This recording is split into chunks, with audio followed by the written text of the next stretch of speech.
What's up, y'all? We are here with EA, Josh J-Topia. Okay, so we finna have us a great, interesting conversation today. What you got in store? Man, what do I have in store? All right, so we're gonna start because I know we can have a great, because we just having a great conversation off camera. So I know, when it comes down to us having a conversation on camera, it's finna get deep. Synergy, y'all, man. Stay in tune. So first, we're gonna start off with this. What is this chapter in your life called? Oh, wait, pause. Who you are and what you do. Tell the people. And tell them where to find you too. All right, got you. So I'm Josh J-Topia, a man of many hats. So right now I am a content producer, administrative assistant, and I do a lot of other things with the camera, man. Get in tune. You can find me on Instagram at new_foundedpeace on Instagram. That's primarily where I be at. We got events and more coming to you, so man, stay in tune with us. And then you said, what's this chapter in my life called, man? I'll call it Stone Age. Ooh, why Stone Age? I'm laying the foundation, and I feel like it took a lot of different trial and error points for me to realize the simplicity in things. Laying that foundation, that stonework, I'm able to get more in tune with my roots authentically, you know what I'm saying? I've been working a lot more on grounding. Okay, I feel that. So my next question to you is, what is life teaching you right now? So since you said you're in this chapter of a Stone Age, what is life teaching you about being in the Stone Age? Man, I know what fire is. Why is it important? So, Herbo, you always been making me elaborate on things, man. I love it. The way that I have to think about it is like, nothing is more important than God's timing, and you can't rush it. That's what I've been learning the most. Like, I know of fire, but when you start playing with fire, you gotta come with everything that come with it. You know what I'm saying? Ooh, play with fire, you get burned. Man, real talk. So, laying this foundation, I'm learning. You can't rush God. What's for you is for you. No door is closed in your face. Everything's an opportunity. I feel that. So, when you look at a cup of water that's only filled halfway, is it half empty or half full? I say half full, even though, I'm in a quantum gravity and, that's a superposition, you know what I'm saying? But I say more so half full because no matter if I'm going to get another refill on that cup of water or not, that'll provide me sustenance. It's water. It's something that's feeding you, you know what I'm saying? So you can't be lacking. You can't have a lacking mindset to what's in front of you. Love yours. Yes. Love yours. Shout out to J. Cole. Real talk. Okay, so what do you believe? What do you place your faith in? Like, what theory am I subscribing to right now in terms of faith, or what's you a religious person? Are you an atheist? Do you believe that there is a God? It's just not tied to religion? Other part of the question is, do you believe that you are a spiritual being having a human experience? Are you a human having a spiritual experience? What do you place your faith in? What do you believe? People hate when I say energy because I also am starting to get back into my Christian roots. But, I got the Ankh tatted on my ear for everlasting life. So it's a matter of spirituality. But I think that the truth is so much stranger than we can even fathom it. So for me, while I do say that there's a God, I also believe I'm an optimistic nihilist. It's like, if nothing matters, if we really don't understand the truth until it's our time, when we can't tell it to others, everything is here for you. Why be depressed about it, sad about it? Might as well be happy. If nothing matters, be happy. That's optimistic nihilism. And I'm getting back into that Christian sense of belief because while I do believe the higher power has the utmost say, like there is a most high, I also believe that energy you have to explain it. You can sense a soul, you can feel a presence, you have an aura, you know what I'm saying? So those undeniable facts of human perception, which you can feel, that's what I believe can't be faked, and that's spiritual, you know what I'm saying? Okay, so we can have a good conversation. Don't get me wrong, I rocks with my other two people that I have a conversation with, but we here with it. On the real. We be having real deep thought conversations. Okay, so I can ask you this question. What is the balance between individual rights and societal responsibilities in a functioning society Individual rights versus societal beliefs, responsibilities. societal responsibilities, individual rights. So while I believe everybody has the ability to have an input on what's expressed in society, I also believe that we have to uphold what we understand as the best growth for the best tactic for growth. Every community is different. Every neighborhood has its fair share of ups and downs, and that looks different. The scale, that intensity. I think that society has the responsibility of enforcing their independent rights, their individual ideas, in a political sense, but also in a matter of their lifestyle, right? Like, there's a reason why political things work out. There's a reason they exist. There's a reason that we have something that's called society, and it fundamentally runs off of codes and ethics that we agree upon through action. So, with that being said, like, there's something that has to be mitigated, and I think that's just a matter of your lifestyle. Either you can live good, you can live medium, you can live bad. It's your choice is what you're around. Ooh, I was gonna ask you a different question, but Hit me with it. who is there a universal moral code, or do moral values vary from culture to culture? I was just having this conversation too. That's crazy you asked that question, because cultural studies, when you look at it like from a people's point of view, you have indigenous tribes, right? Mm-hmm. What do they believe in? How do they fundamentally work? I was watching something like talking about how they'll throw spears at airplanes. You'll never know what that represents to them. Mm-hmm. So every cultural group will have those word of mouth stories, what can't be faked. You know what I'm saying? That true story where it's like, we saw a metal eagle, bro, and we threw arrows and it wouldn't come down. You know, that's what the tribesmen probably, you know what I'm saying? You wanna know something interesting? What's up? Like going back to like tribal studies and stuff like that, like cultural studies specifically.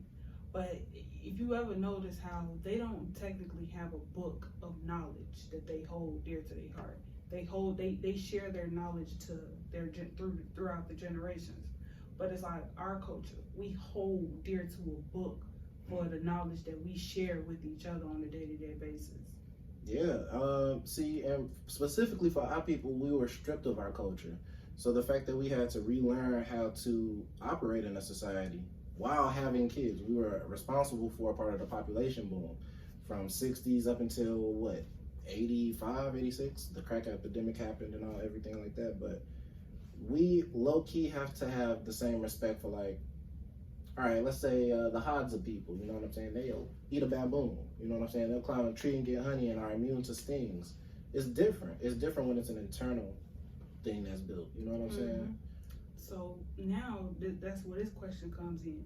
Do you think free will exists, or are our actions determined by external factors and our past experiences? I believe we exist on multiple planes of experience at the same time. But do free will exist? I believe it does, but it's a matter of the likelihood of your outcome. You know what I'm saying? As thinking beings, we're responsible for our future. We're the only beings that can have past, present, and future, recollect, and plan for efficiently. You know what I'm saying? That's how we took over the globe. There's only 7 billions of us. You know what I'm saying? That's what makes humans different. If ants wanted to take over, though, if they were able to communicate and be like, yeah, we're going to eat everything that the humans have made. They honestly could. It's more of them than it is of us. You know what I'm saying? That's some real shit. We can plan, you know what I'm saying? So I do think free will exists. It's just a matter of your likelihood, your outcomes, your chances, pros and cons. Everybody got to weigh what's to come based off of what they know. Ooh. Okay. World domination. What is the most significant problem facing humanity today, and how can we address it? So I actually teach on integrated information, so I'll be doing seminars on that as well, man.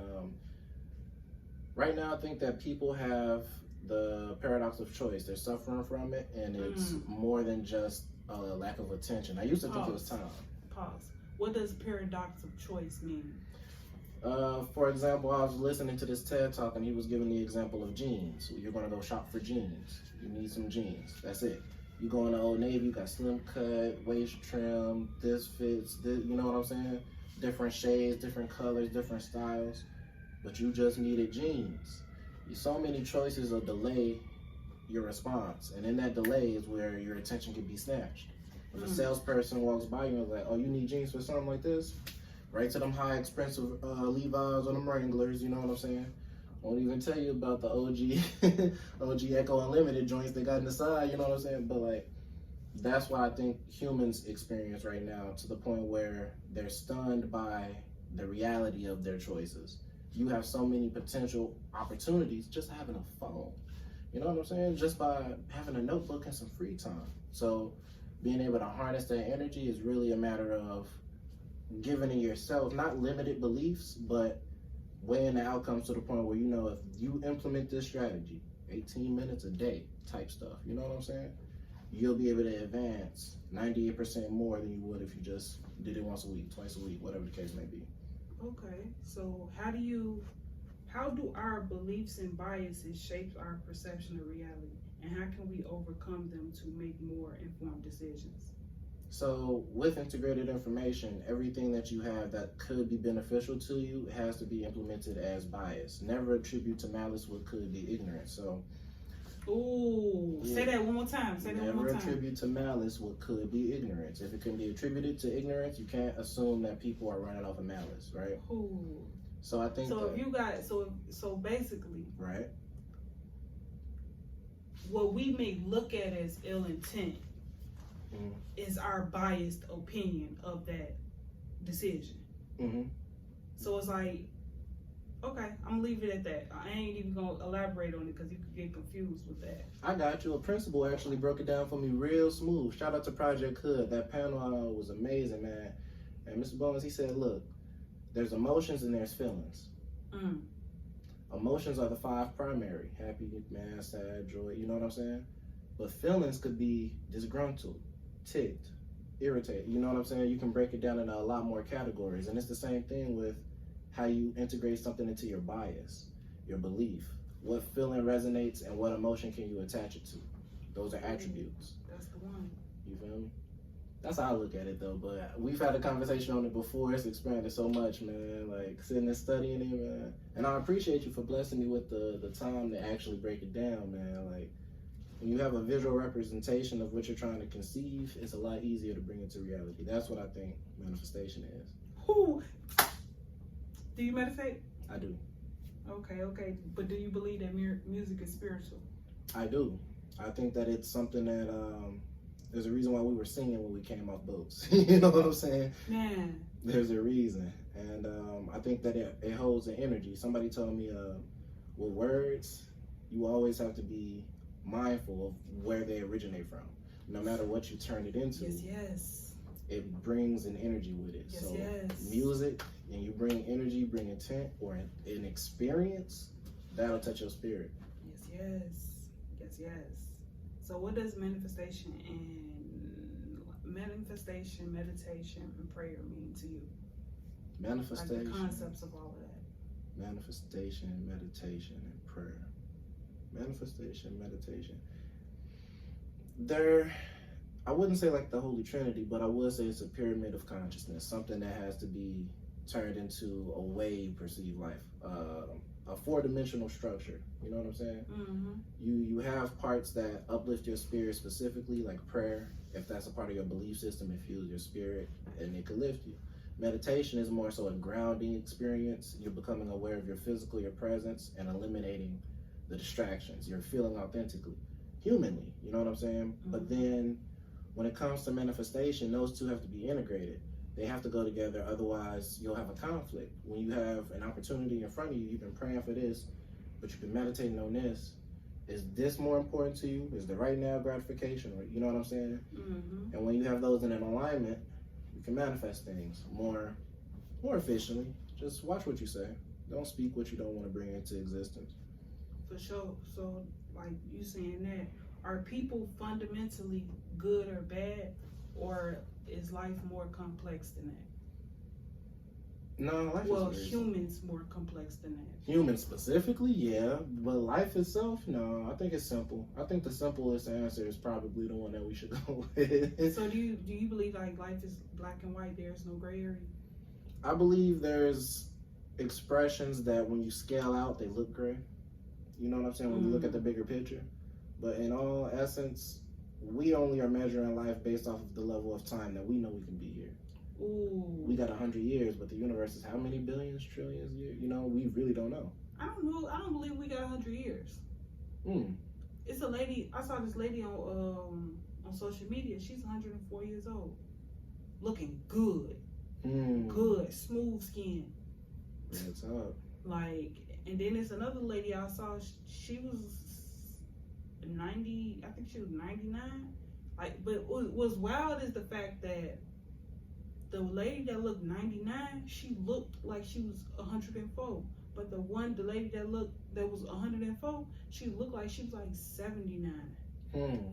It's energy homeostasis, the balance in which you can maintain energy in cells. And everybody has a different amount of radiation that they need to absorb. If you're living in accordance with the things that your body needs, it's a lot easier to prolong your life. Like my grandmother now is about to be 100. You know what I'm saying? She be chilling. She be like, yeah, I'm finna go out in the yard. I'm finna eat these cookies. So to make a long story short of what you said, some people look like what they've been through. Some people don't look like what they've been through. Your body will show you anything that you do habitually. I feel that. Yeah. So my question to you is, if you could be any animal, which would you be and why? Any animal? Interesting. I always said either an orca or an owl. What's an orca? The whale, the O-R-K-A? O-R-C-A. O-R-C-A. They kill sharks. They kill sharks? Yes. That's that, ooh, I know exactly. Killer whale. Yeah, yeah. And I say it's because... You gotta show the people. Yeah, them orcas, G, look up any video on an orca. Like, they'll show you one. The first one that always pops up is the one where they're getting a seal off a piece of ice. So the seal thought it was safe, right? It's a pod of orcas. And the pod, they operate in order to not only make the hunt successful, but also to teach the kids how to hunt. So the parents was like, all right, that seal is up there. One orca popped his head out, looking at the seal on the ice. Said, bet. It went back, and it got all three of the orcas to swim with it and make a wave. That wave hit the piece of ice, the seal slipped off, they said, bet. They had dinner. Yep, they was like, I bet, we will get homie over there real quick. They was like, you know what I'm saying? I will be an orca because I like to operate in a pod, but I'm perfectly sufficient in order to operate in whatever condition I put myself in, you know, and I say specifically whatever condition I put myself in, because as an intelligent creature, you're gonna overestimate your capabilities once upon a time. Every now and then. I feel that. You're gonna do it. Okay, so since you brought that up, what is a toxic trait that you have? Go ahead, me telling on myself. You gotta be honest. This is a place of insightful understanding. Plead the fifth, nah. It's about healing, getting through those blockages. Through those blockages too, yeah. I've been praying for knowledge of self, honestly. That's the best one. Trying to get to know. My most toxic trait is, because I'm an optimistic nihilist, sometimes I'll overextend myself into the outcome of a scenario. I think so positively, even though nothing really matters. If it goes bad, great. I got a plan for that too, but I think so positively, sometimes I forget about the perceptions other people in the world will have on certain situations. You know? Like, I can see that. Some things that you're not supposed to say, or some social cues, I miss. I miss. That was just funny because I know that's something I know about you. Yeah, I'll be like, oh, I'm not supposed to. Oh, yeah.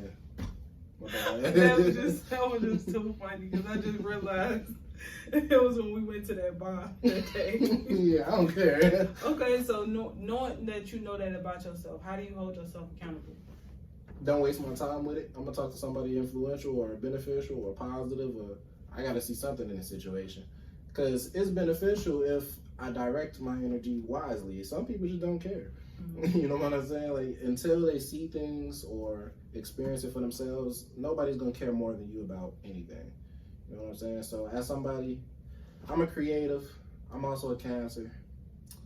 And I know for a fact that overthinking could be the greatest tool of your life, but some people don't think. They don't spend time with themselves. You can only know someone as well as you know yourself. So I bring that understanding in, and I try not to waste time with it. Ooh, I feel that.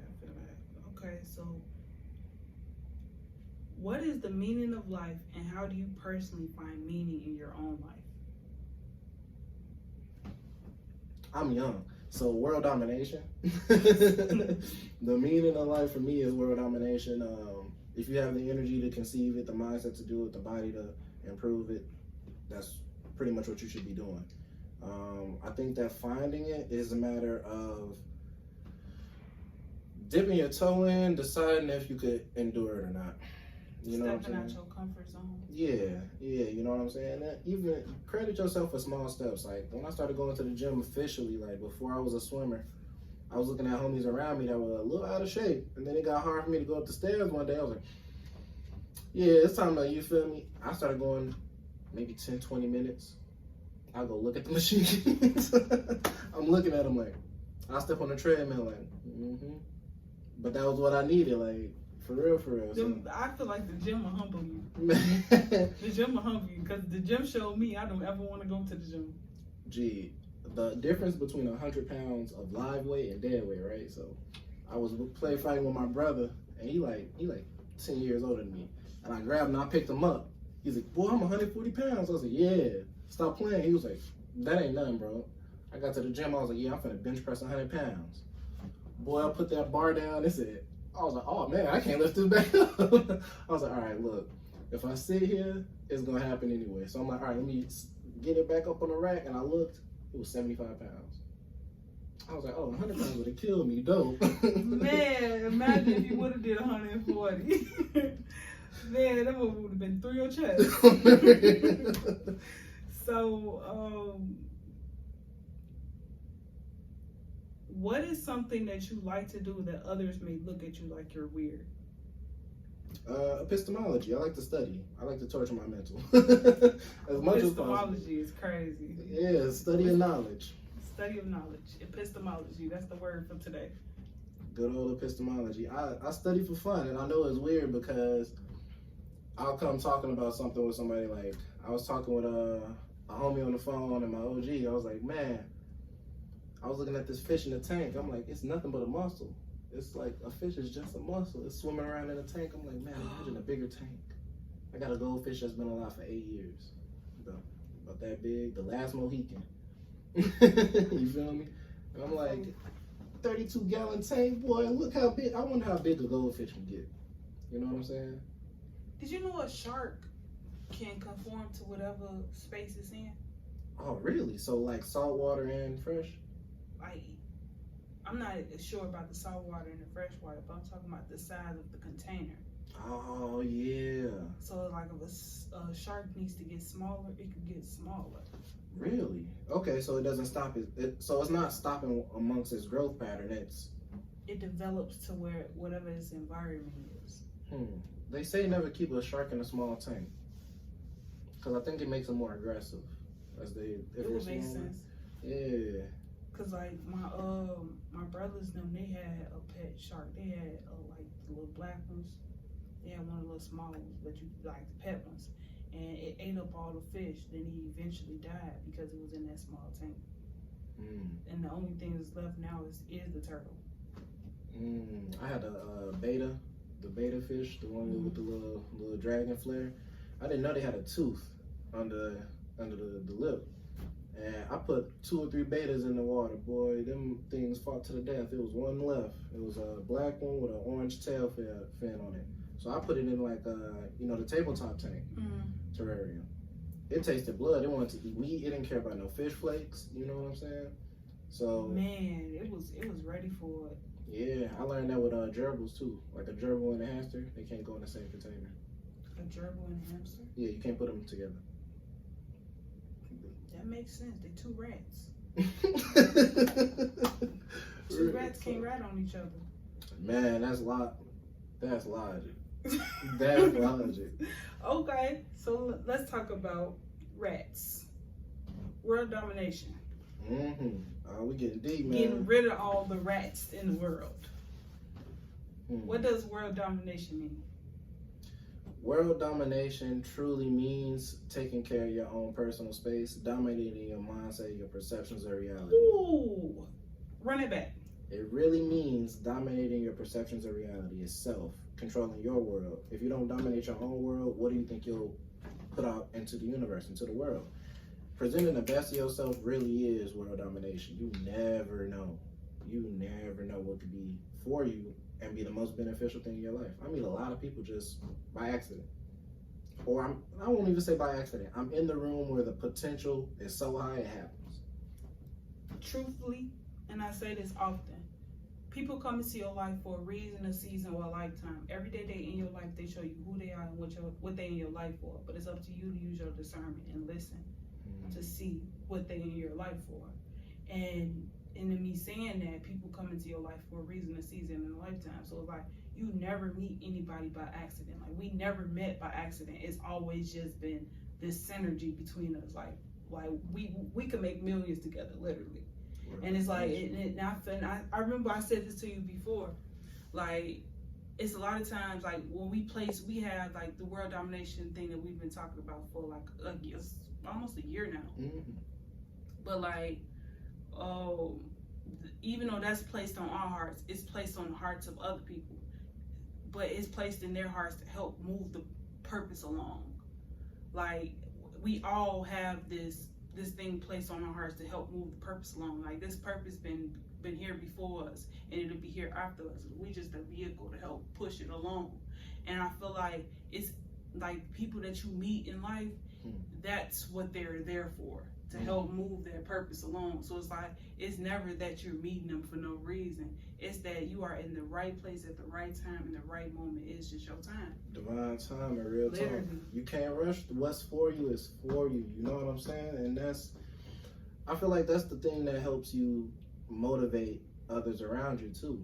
You know what I'm saying? When you're operating in God's time and you understand that pushing the purpose mission, the purpose of what you're doing is the most prominent way to have something that's everlasting, something that's sustainable.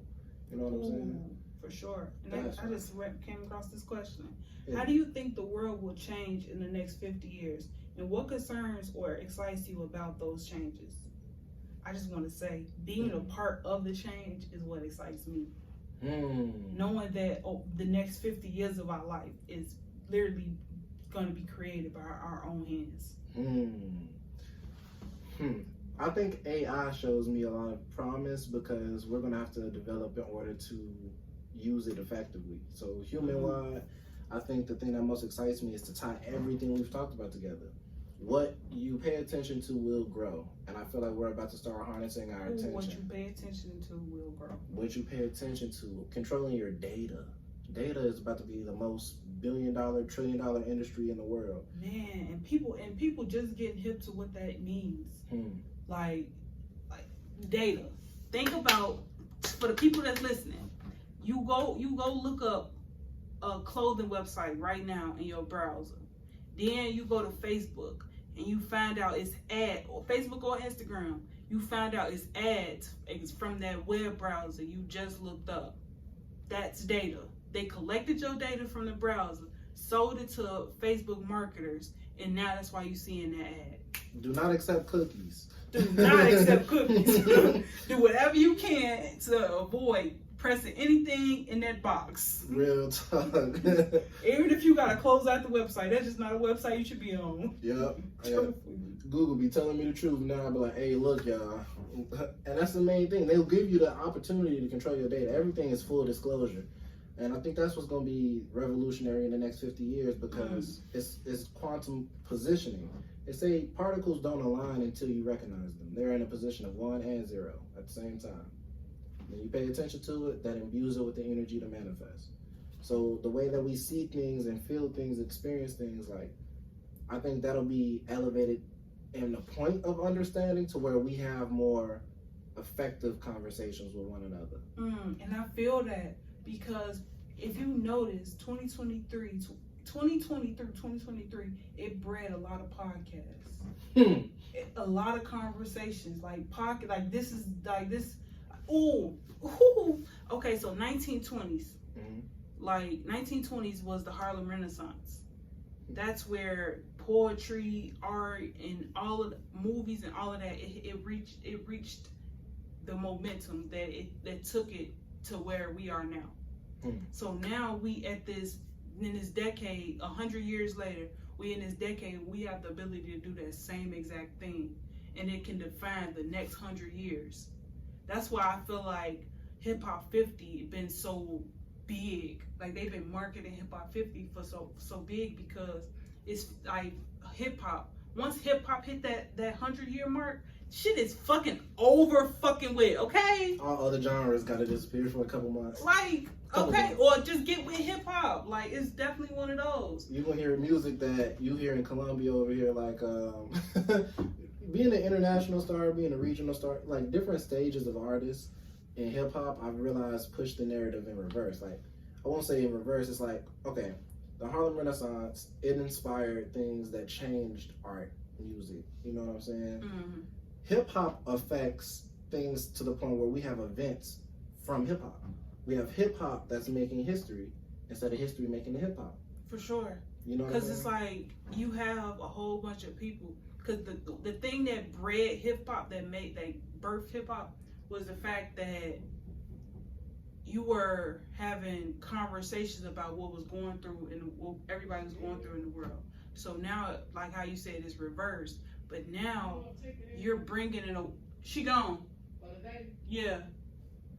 But like, you have this culture of people that's now using this as the news to communicate these different messages. So now it's not just about what you're going through, it's about what is going on, how it happened, how can we stop this from happening, what can we go here from now on. And then now you have the ability to make money off of music, like in the most realest way. Like I was just talking to a dude in the computer lab, and he was telling me about how he don't need a record label or anything anymore to make music. He just need his United Masters app and just keep dropping music on there. He just got to keep making albums. And I'm like, this actually sounds dope as fuck.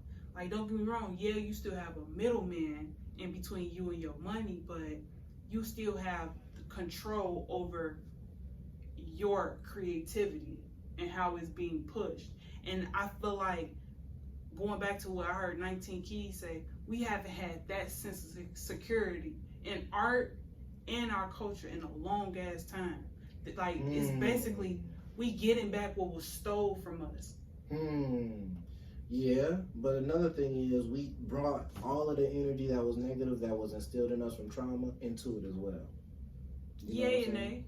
I feel like right now as a culture, hip hop is doing a healing stage where we're not only vocal about what's going on, but now we're starting to talk about addictions and things that are afflicting us personally again. While it's sometimes popularized, I also think that it's a real bringing awareness to what's out here and what people are suffering through, going through. You know how to treat something better when it's recognizable. For sure. You know what I'm saying? For sure. Like, that's what, because they was trying to do a study of African people, of African American people. That's what scientists was trying to do, but they couldn't do it because none of us wanted to do it. But I feel like music now does that. It gives them insight into our lives and see how we look at the world, how each thing that happens in the world affects us. Shout out to $1 Million Worth of Game. Shout out to Earn Your Leisure. Because guess what, man? I'm going to drop a gem. People with music, right? If you have simple as United Masters or DistroKid, you know what I'm saying? Go to these establishments that play music, have an independent contractors agreement, and allow them to play your song for a cut of the royalties or a cut of something, because you're able to self-endorse. That's what the middleman is for. It's in order to give you more time. If you're doing this role, if you have something that's doing something for you as a label, right? You have something that eliminates 5-6 hours and 4 people. You know what I'm saying? Every week. Every time you're ready to drop that song, in 2 days, it's edited, the quality is up there, and it's uploaded. Take your independent contractors agreement to these establishments and give them a percentage of either spins as you get it placed in different platforms, because now you have the ability to. Your song is listed, you can start collecting on it as soon as it's uploaded. And negotiate your terms and your percentages so you understand how the game goes. You can be ahead of the curve if you're not just relying on Spotify to pay you, YouTube to pay you. Be your own brand Diversify ambassador. your portfolio. Invest in yourself. You know what I'm saying? Like, and I feel like we don't talk about that enough. Diversifying your portfolio, because it's like we tend to put that with art, with stocks and different stuff like that. But instead of like now, whenever people say like, Shayla, what do you do? I say I'm a jack that stole all the trades, but really like I diversified my portfolio of skills. So I'm not boxed into one thing. So it's like how they say like the stock market, how you have stock markets, you have commodities, you have bonds, you have crypto now, you have ETFs, you have currencies. You can invest in each of these different things, and you can balance out your portfolio. What'd you teach on that? What'd you teach on that? Hell yeah. Okay, I feel like that's the best way to start solving most of the world's understanding macro and microeconomics. I love that class. Like I love that theory, like that train of thought. Like I kid you not. Once I started learning about finances and stuff, because I learned about it in high school, that's how I'm able to recognize it now. But when I started learning about that in full depth, I dove so deep into macroeconomics. Then I found an MIT class on YouTube about microeconomics. YouTube University for sure. Man, YouTube University something different. Stanford, Harvard, they all post educational lectures. Hour, 5 hours, 7 hours, whatever. Playlists. Entire organized with class notes, contact information. Like, actual teachers. Yeah, bro. Like people really want to.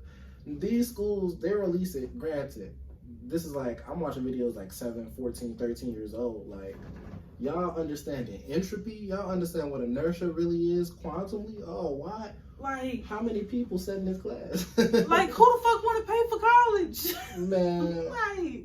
I'm gonna update that knowledge from 7 years ago. I know they do this. What they learned in this time span? Google University too. Bet. Combining these resources, diversifying your portfolio of skills, and diversify your content. Do that. Ooh, yeah. Ooh. My page know what's up with that one. Like I kid you not. That's why I'm building this page the way I'm doing.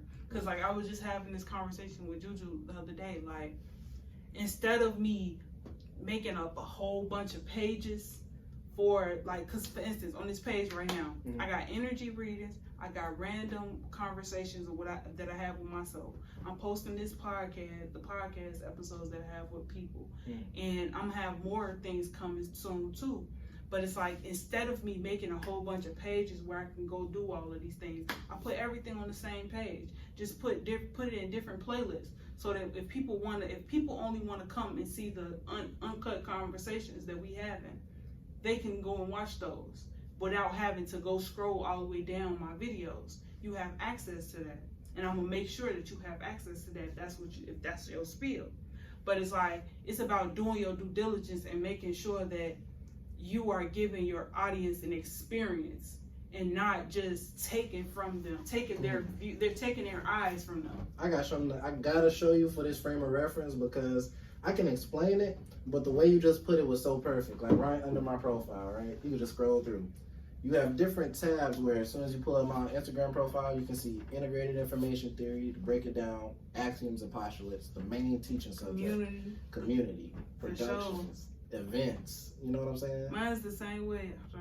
I gotta show you. And that's the way it works. It's structure, man. And I really want to be able to do, yeah, real talk right there. You feel me? And then I also found out, so it's like, you can have links in here. Yeah. But like, you can have links in here, right? So, for instance, like submit your music to What's the Buzz too. Oh, you can just visit link. Wow. You can just click the link and it'll take you straight there.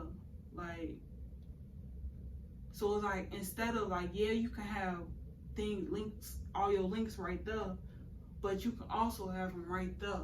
I gotta take that. People gonna go to your page and they gonna click it.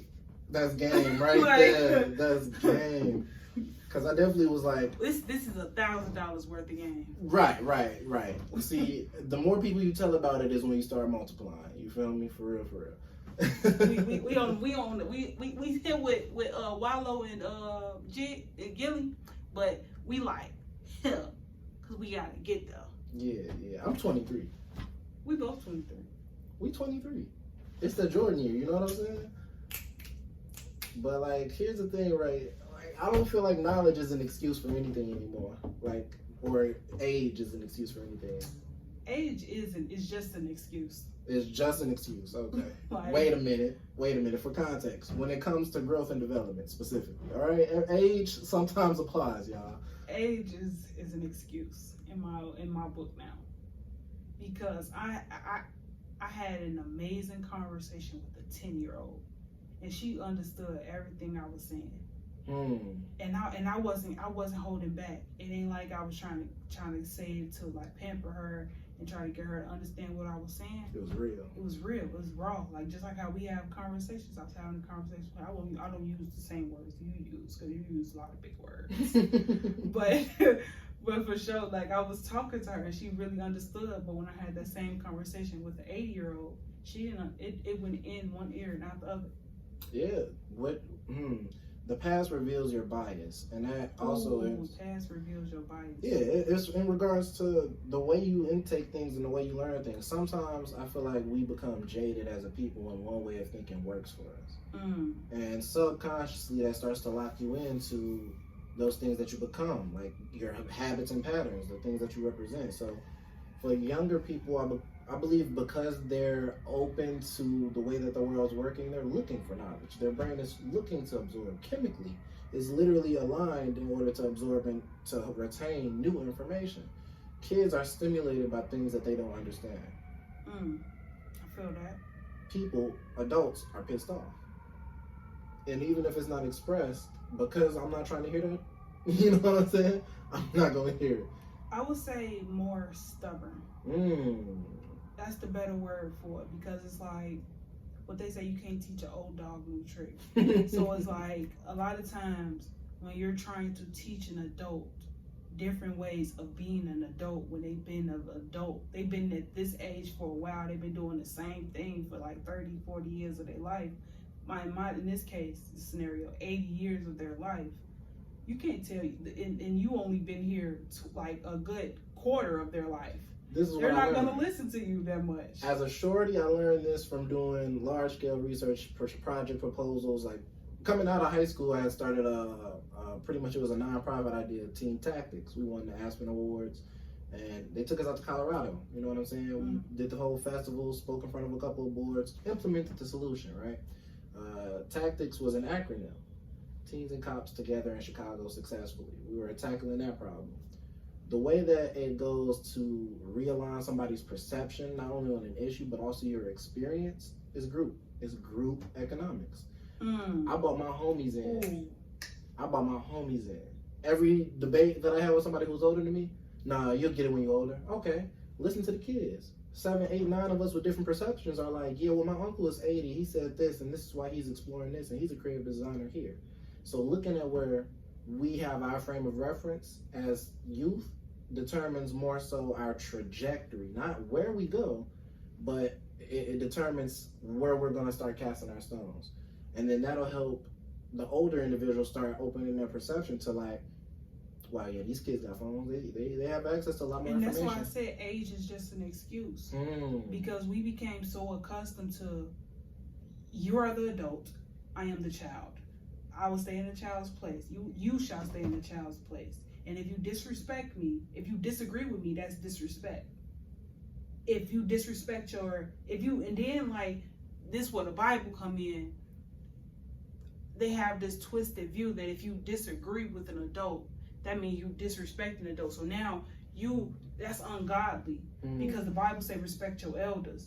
But it's like, how can you respect someone that's not even respecting you? They also taught you that, treat people the way you want to be treated. And this is something I gotta admit on camera too. I do have a problem with punctuality. You know what I realized? I leave out early and I still get there late. A lot of things. And this is something I was having a conversation with the administrative assistant on the team. She was like, I try to live up by my integrity of what I say I'm gonna do. You know what I'm saying?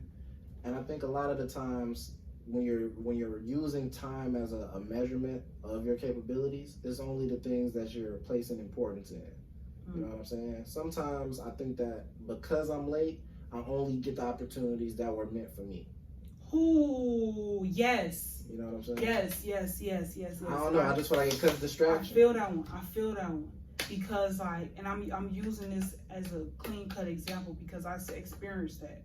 When I was in college, it was this one day we worked hard to get to I was in this group basically, and they was teaching us, they was mentoring us or whatever. But it was something about this day I did not want to get out of bed. Like I kept hitting snooze. I didn't go to class. I didn't go to none of my classes that day. I was in my bed all day. But something pushed me out of bed that day. And I put my clothes on. And mind you, this was a nice ass event. I went in there with a fucking hoodie and some black pants on. I put my fucking Timbs on. I went to Chicago with it. Shut up. Like wear all black so you don't look too out of place. I pulled one of those. And like, mind you, all the seats with the students was sitting with each other was full. But it was this one table by itself, and it was probably like two adults on the other side. I ain't think nothing of it. I just sat right there, right? Guess who came and sat next to me? The principal of the whole fucking school. Isn't that crazy? The first woman principal, the first woman president, the president of the whole school. Like she came and sat next to me, and she looked at me, and she was just admiring me because I'm sitting right there next to her, like I'm a student in the program that she put together, this, that, and the third. And I'm sitting there like, oh my fucking God, I just like imagine I didn't know the lady when she sat next to me. I didn't know who she was until they introduced her to the room, and I'm looking over, they smiling, everybody looking at the table. I'm like, what the fuck y'all looking at me for? I'm mad. She over there like she laughed.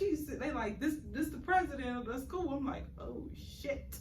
But then okay, so I guess we clicked it off so well at the table. I got, as soon as that was over, I got an internship in the president's office. Being in the rooms. To think I didn't want to be there. Being in them rooms. And it's like, that's why I say, like, I hold that saying dear to my heart. People come to your life for a reason, a season, or a lifetime. Every day they in your life, they show you who they are and what they in your life for. But it's up to you to listen. Then you got to use your discernment and read the room of the situation. The system you build for yourself, your life, and I've been learning this and using this in business, right? Mainly what it is the system has to be able to be efficient to funnel whatever it is you're doing by categories. The things that are going to feed you for sure, like a lot of my events that are free, I use that to put people on to game. This is the ones that are going to be costly. Okay. These are the structures. So you can get the $1 million a game for the free event, but when the actual event is happening, expect that. You know what I'm saying? Because now you're building opportunities based off of who showed up, who really vibes with the people here, the environment, the atmosphere, the ideas. You know what I'm saying? So that funnels out the time. Exactly. That's authentic. If you take the free event and you use it for something internally, it inspires you. You come out to the other events. That's the whole purpose. That's the funnel. I would love to have the support of 5, 10,000, 15,000. I see people with Instagram accounts at 1 million, but their turnout. Like I was watching a YouTube video, and keep in mind it's a niche, but it's like animal rescue, right? And homie is like, yeah, there's 7.7 million people who are subscribed to the channel, who gets all the updates, who are in these cities. And 10 of you came out to the event this year. That is nuts. Through the whole year. He's been doing all different types of events in everybody's city. He's like, I've met 10 of you. I would love to meet more, you know what I'm saying? But it doesn't necessarily translate into actual turnout. Support is only genuine when you are able to, I think, build something. So I aim to, but like, building it through a system has been the most efficient and effective way to like manage time and resources. You know what I'm saying? You never know when you have to move around or transition into another thing that might be uncomfortable for you, your team, your environment. So being able to come in with that understanding of how adaptable you need to be, that's what makes you able to scale something, right? Like, you notice in media, right? A lot of people who have a foothold in the space have a problem with growing past a certain point. I can see that. the reason why that certain point is there is only so far before you start having to make cinema level movies to maintain your crew, your staff. It's only so long until you need to update how many people you can get in the door. But it still takes that same amount of time to record, the same amount of time to film. You can only cut time in certain places, right? Mm-hmm. So I think that level in between when you're going from a niche appeal because it's dope and it's able to function to corporation-wide, broadcasting level-wide, that is the same thing we have to use as a stepping stone for where we're placing ourselves to intake knowledge and grow. I could see that.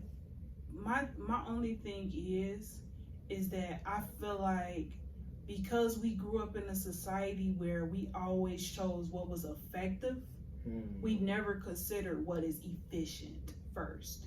So it's like if you build a platform based off of what works efficiently first, then you can see how effective the efficient process is. And so now you're working from a place of efficiency. So like thinking of the perfect fucking example is the energy sector. How they chose the effectiveness of non-renewable resources.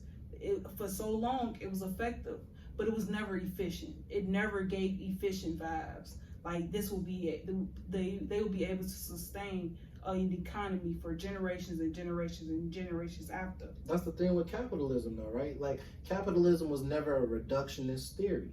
So the reason why we went with things that were not renewable is because it fed the pockets of more people.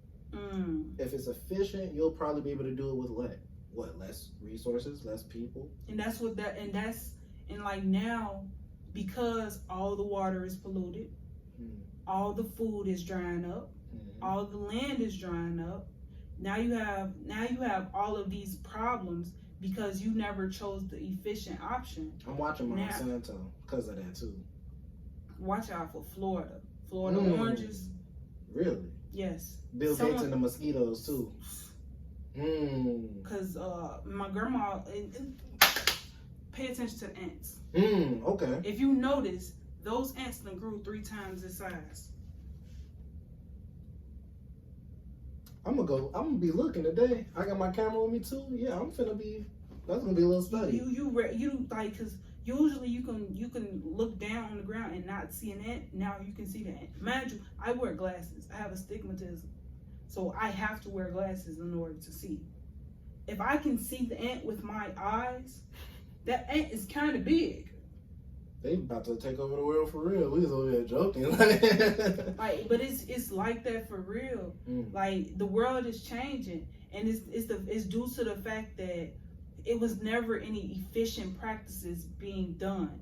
Everything was based on what was effective. It effectively made money, so that's the route that we took. That's the process that was made. But now you have a lot of people that's investing in efficiency. That's where you have renewable energy come into play now.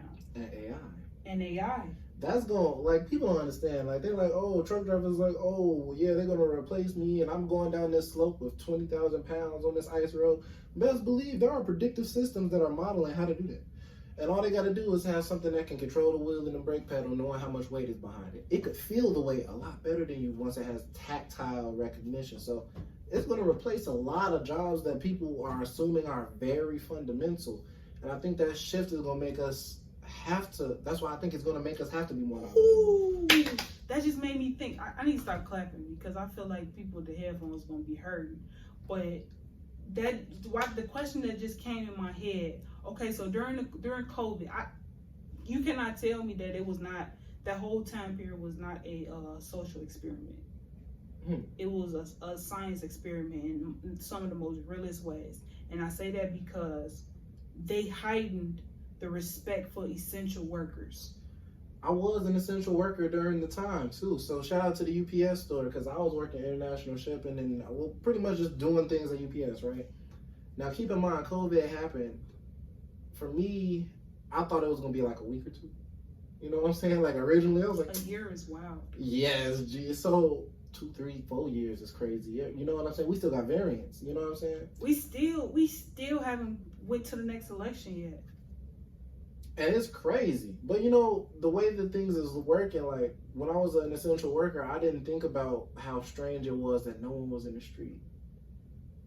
And that made me feel programmed. Now think about this. So now, because they had to separate what's non-essential and what's essential, because they had to. The whole thing about when the world came back together, the whole thing is AI is about to replace a whole bunch of jobs, but they had to figure out which jobs needed to be replaced. So basically, if it can't be replaced, then that's where the job's going to be. That's where you're going to have a lot of non-essential jobs becoming essential.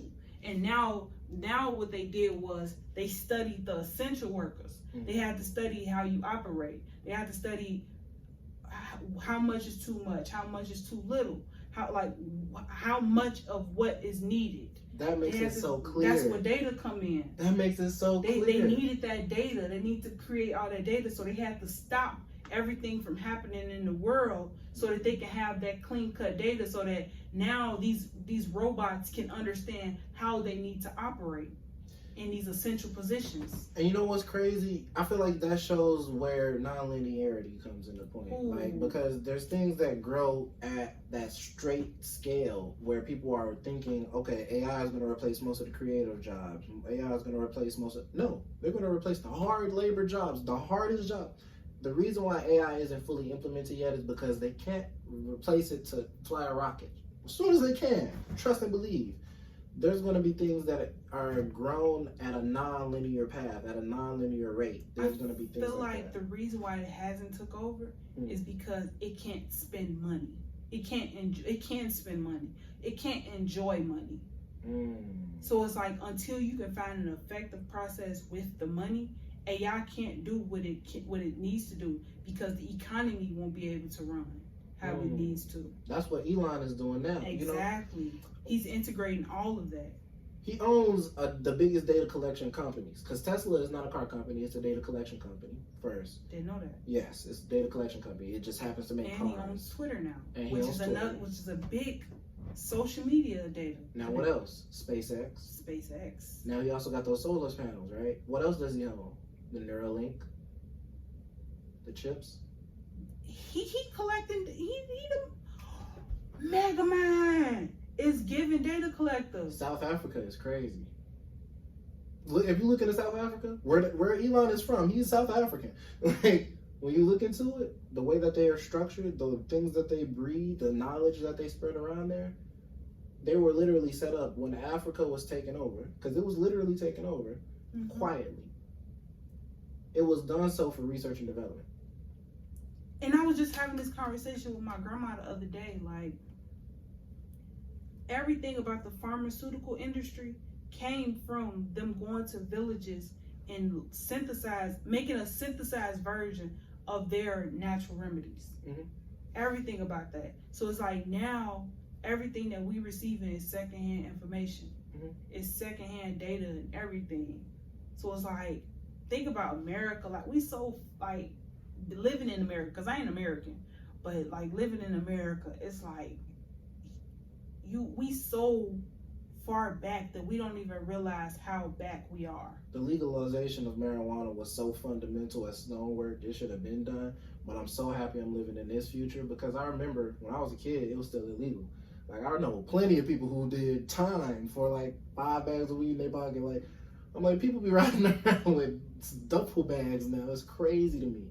Nuts. That's something I think you'll be able to see it in our genetic code. When they find people of this time period in 20,000 years, when they're finding people who are essential and non-essential, they'll be seeing who's getting paid during essential working hours. They'll come to you for solutions and things of the sort. People will be willing to work with you. That's why bank statements really matter. It shows what period of time where manipulation was happening in the market, you were still able to be profitable. You're non-linear. You know what I'm saying? You're an outlier. And I think that's the same way we're going to start seeing AI revolutionize industries moving forward, using that same concept, that understanding, because there's $2 trillion industries that are ethically and morally devoid, but are going to be the most profitable. And that's CRISPR, gene editing, you know what I'm saying? Growth of new cells, limbs, organs, stuff like that. And space exploration on the scale of like elevators, buying moons to reside on, by As soon as they can colonize different planets, now AI has an economy. It has a network that it's. Oh, I didn't even ask you this question, but now I gotta ask this question: is the Earth flat or round? I think that it's a sphere, which means yes. Oh, I'm glad you said that. I'm glad you said that because now I can pick your brain with this theory I had. We haven't seen each other since I theorized this. Okay, so Earth is a sphere, right? Mm-hmm. Who's to say that all the other planets, it doesn't reside in this sphere? What if, hold on, let me finish. What if it's so many, it's a stratosphere, atmosphere, right. all Before of these you do different that, spheres. what do you mean by all the other planets fitting? Are you saying? What if the whole universe is inside of this sphere of Earth? Okay. And everything is like literally it's just about how high you go up in the sphere. They're not actually going outside of the entire sphere. Because it's the thing about Earth, about this big sphere, it's a whole bunch of spheres inside of it. So what if they're just going outside of this main sphere and going into this next one? Then they leave that one to go into that next one. They're not ever leaving the biggest one, like the biggest circle. Like everything is just trapped inside of this big ass ball. So this is a bit esoteric. The way that you're explaining it though is scientific, right? So to bring it to an esoteric understanding, I would say that for that to exist, what we would have to do is say we're already able to time travel. And the reason I say that is because in a primordial soup, if elevation is the thing that changes where you are in a dimension on a spherical axis, that means we haven't left that primordial soup, but we're moving so fast at an equivalent mass to light ratio, right? That primordial soup allows us to move position. We're still in that sphere, but at a different time. And that time, that elevation would be different based on that precision. Like, I got people who call me and they're like, yeah, right where I'm at, it's 3 o'clock. Where you at? Oh, it's 1 o'clock. You know what I'm saying? That time difference is a dilation. You have people that's waking up for a whole new day when we're just going to sleep. But that's like on the flat part of the sphere. Exactly. But it's like now when you look at the sphere as this part. That's an axis though, right? So you have planes of existence, flat planes of existence that rotate along the sphere in different dimensions. So that's 1-dimensional, 2-dimensional, 3-dimensional, 4-dimensional. 5. It's 4 dimensions that will overlay. You have a front and the back of the sphere, beginning and end, time, and that's linear. But as soon as you make it non-linear, you have different destinations, points. And that's why I said about it's just this one big ball. Well, we have to admit that we know how to time travel then, because that's what. In a sense, though, we do. Because for one, your dreams. I feel like our bodies is too polluted to have a sense of awareness how kids do.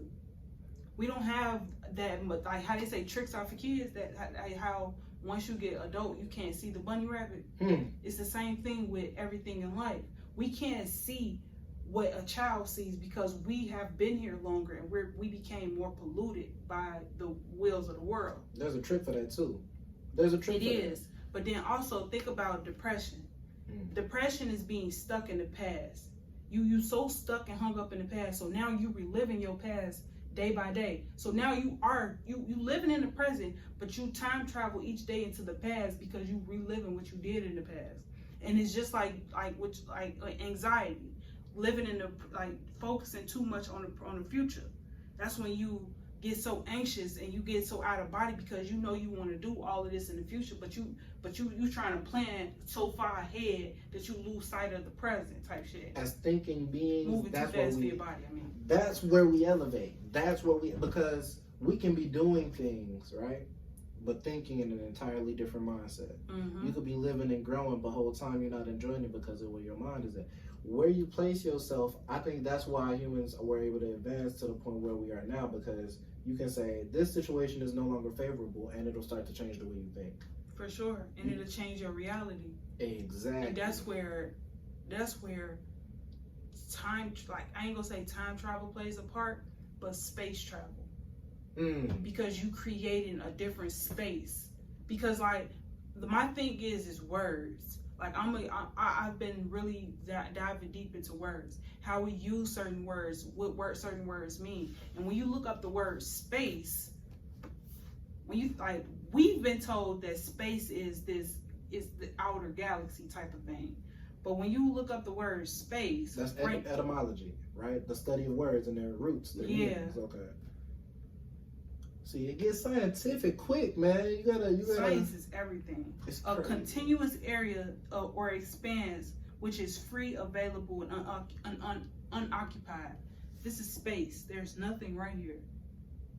That is space over there. There's nothing over there. We can fit people in here and fill up this space. It's just like, have you ever seen the video where it's a man? He has this jar. He put a whole bunch of rocks in there.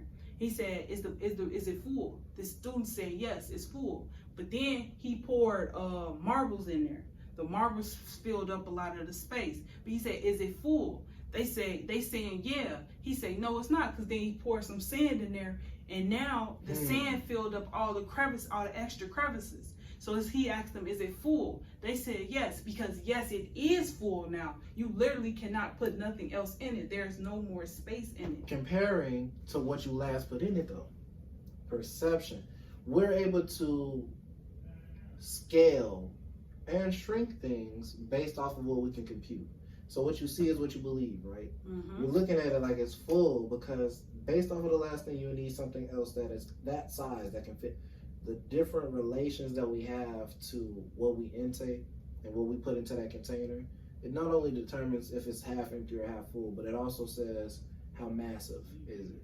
And I think that's where admitting time travel for real is a matter of you're able to place mass at a different point in time and communicate across.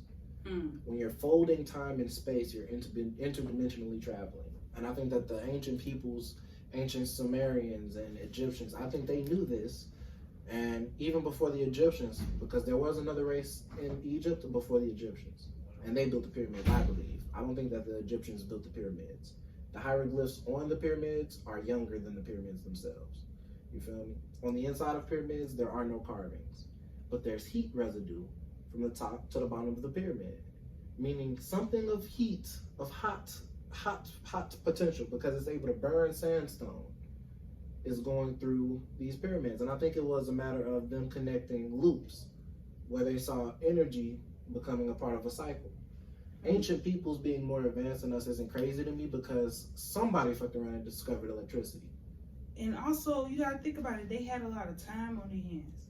The reason, like, this is why I believe in evolution.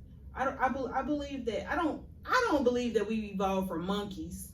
I don't believe that. I don't believe in that part of evolution. I gotta make it clear. Fact. I believe in the evolution of consciousness. So it's like, think about it. Back in the day. Back before slavery even happened. Before the Egyptians even got here. Like back in the day. Like that. One landmass Pangea. Like for real. Like back in those days. They didn't have these that can solve a whole bunch of their problems. They didn't have these. They didn't have those. They didn't have this stuff that we have access to now. We all evolved to be able to do things like this, to have this much access to the world, to have this much control over the world. They was just being introduced to the level of control that they can have in the world. So it's like, that's why the things that we may look at as small was massive, like the pyramids. Like we automatically think, okay, and an alien did that. People couldn't have did that. An alien did that because we never have that much time on our hands. We never had to like sit around and figure out what we had to do for a year. Everything about our life has been told to us. You know what's crazy? Been instructed to us. Here's a great way for people to take this frame of reference and expand on it for themselves. Meditations by Marcus Aurelius. He was the Roman emperor. Meditations by Marcus Aurelius.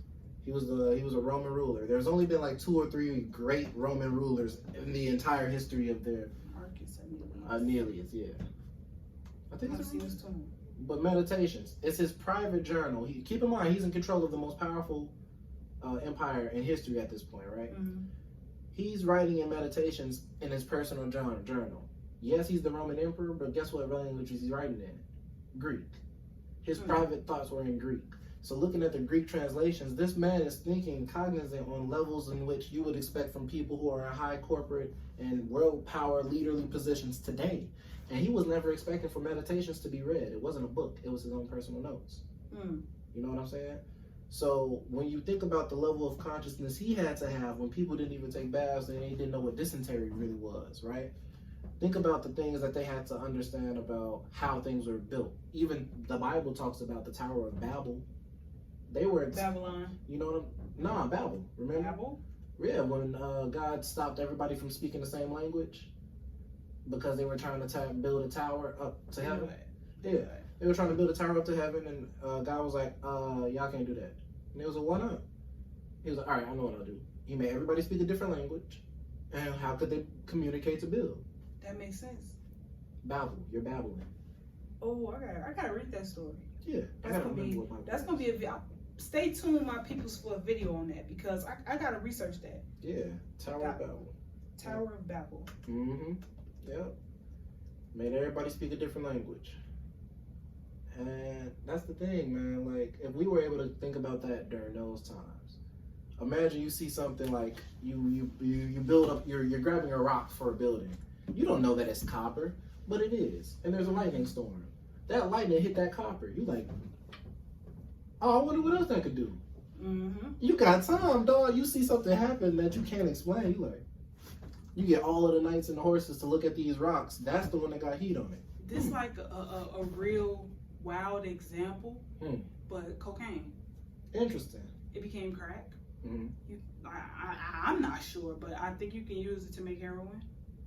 You can use, like, that's what they use. They make sugar from the same plant. Like cocaine. Like they figure, like, just people, they figure out how to make different, like it's the basic alchemy. Who looks at powder and says, I'm going to snort this? like, bro, you know how much confidence you gotta have in the science to say, I'm gonna put this in my nostrils, bro. Well, like, and then, like, who looks at it and say, I want to put it up my nose? I could eat it. I could smoke it. I could mix it in some water and drink it. People tried it too. That's the thing. When it hit the streets, everybody was like, you know what? I felt great. I danced for 6 extra hours.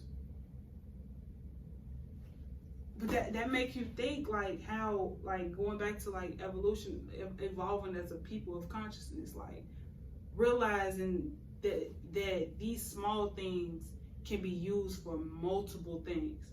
Like, learning how each tool in the toolbox can be used multi-purposely. And it's like, it's happened, like, and I feel like with them doing that, like, back in the day, like them, like now, like those same tools, like they built the hammer back then. They had a screwdriver. They had all of these different tools, these little small tools. They may not have called it that, but like as it got older, as everything got older, that's when you have a crane. That's when you have a forklift, because you're basically rinsing and repeating the same recipe that Mr. Miyagi exercised. We know what we want to build. Now, times has changed. We have access to better things. Now we finna use these tools. We finna update these tools efficiently. We have to find a better, efficient process. We found what's effective already. Let's make it more efficient. And it's like, I feel like as a people, that's what we do. We once we figure out what works effectively, then we figure out how to make it efficient. And I feel like that's the stage we at in America, in the world now. Because it ain't just America. I like how you just said the distinction between, because I've never been regional. I've never been able to picture things working regionally. I've always thought about things globally, because reparations, right? If it's good for one people, it has to be good for everybody. But if it's good for everybody, then who is it really helping? You know what I'm saying? So I think I could see that. I could see why you say that. If you diversify your portfolio too much outside of your reach, your understanding, your capabilities, your risk management, right? You're risking more than you can ever get a reward. Exactly. So then you're playing a game with debt. What can my debt buy me? Which is why America works so well to breed free thinkers and people who can, not necessarily do, who can affect culture, religion, and these things that build that's us. That's my bad. I didn't mean to cut you off, because that was just a great point you said. But you just put it in my head That's the reason why they felt it was better to make a market out of debt instead of paying it off. Exactly. And the easiest way to stimulate that is to integrate thought groups, patterns, and people that weren't necessarily included beforehand. That became popular after they took the black man out of the household. Segregation ended. Now you got people who can stimulate the economy who are in debt, don't understand that they're still a commodity. You know what I'm saying? Don't understand that they are the debt because they use social security cards. You're a debt, you're a number. Literally, an inmate in a system. Numbers don't lie, they manipulate. My bad, I ain't gonna say inmate, a number mate. Your designation is 530. Man, like you got 7 digits. Is it 7 or is it 8? No, it's 8. It's 8. Mm-hmm. It's given that. Wait. 3, 2, that's 5, 4, that's 9. It's 9, okay. Jeez. I released myself from the social games, man. I don't play games with the world no more. I really tapped out because there's so many different loopholes and ways of thought and ways of doing things where you really don't need to rely on just your own understanding. I'm that's my goal. My goal is to get out of my own way and start doing shit. Cause like, okay, so something that I realized about myself is that when I had the cushion of having a U-Pass, I had that shit for a whole year. I didn't care to go anywhere. I didn't care to do shit. I stuck to my normal routine. But it's like now, I'm moving on my money. So now I want to make more money so that I can move how I want to while I'm on my money. So it's like I got a better drive now, and I feel like this is a great way to bring the video back in. But it's like I feel like as a group of people, like we became so accustomed to that cushion, that comfort zone of having things done for us, handled for us, that when you have to do like this, can you do like this or you? Are you 10 toes, man? Like, well, those them legs wobbly type shit. Like it's given that because I feel like we allow so much stuff to cripple us. Like when we don't even realize that we being crippled. Like fast food, that shit crippled us so bad that motherfuckers don't want to cook no more. Motherfuckers forgetting how to cook. Like now you go on social media, you like don't get me wrong. I watch food. I watch people make food all the time.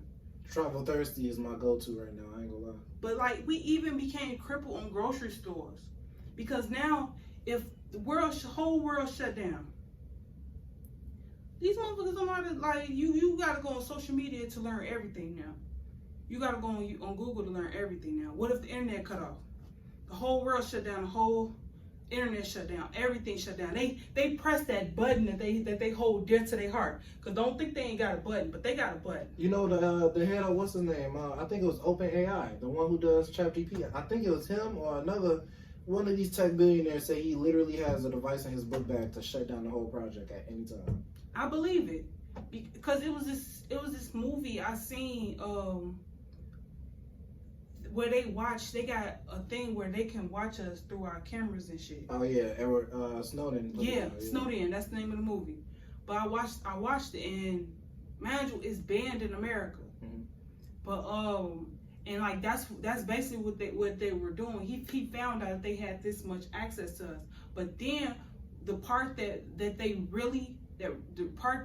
really made them ban the movie was the fact that inside of the movie something happened and it was microchips released inside of the water and it cut down all electricity. Like it was literal blackout in the city. And like that's my thing. Like if a blackout was to happen, just everything is gone. Where we gonna get water from?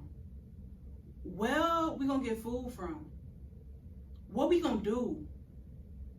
Can we start a fire? Cause like mind you, They made us learn how to be workers in school. They took away all the survival You stuff. just said that too. The way you just said that, it sums up. You ever read the book Fahrenheit 451? Yes, it was in high school. That was a book we had to learn. Them salamanders, right? So people, the whole context of the book is firefighters, instead of firefighters, they're salamanders. They're actually putting fire onto books. They're burning any books that they find. They'll burn your whole house down if you got books in your house. Is that book that had the Big Brother thing, you know? The Big Brother? What you mean? They had it was basically like a big wall or a clock or whatever, and it could see inside of the house. Yeah, like the TV thing or whatever the case may be. So it was a form of entertainment, and while you get the impression, the book implies that it's able to watch you, but they don't pay attention to it. They're not cognizant of how people are understanding and calling police on them when they find that they have books. Homie got to the point where he started to love to read because it opened his mind and allowed him to be more self-sufficient. So he started to see the systems that were manipulating and controlling him. Mm-hmm. Now, at the same time, I think that people, if we didn't have access to internet, we would read. Those who are well-read would be able to help those who are starving. And that's how slavery ended. Because Frederick Douglass learned how to read, and he didn't allow them to tell him that he couldn't read. Because then once he learned how to read, he learned how to write, which is why he gave us his story. That's why I don't care how advanced computers get, my kids will be writing pen and pad. I feel it. We will have, like, there's a reason why people in the ancient civilizations, right? They put stuff in stone, dog. You know what I'm saying? Like, you sit here chiseling. You know what you want to say if you sit there. They, like, think about the hieroglyphics. They wrote that up the pyramid. Listen to the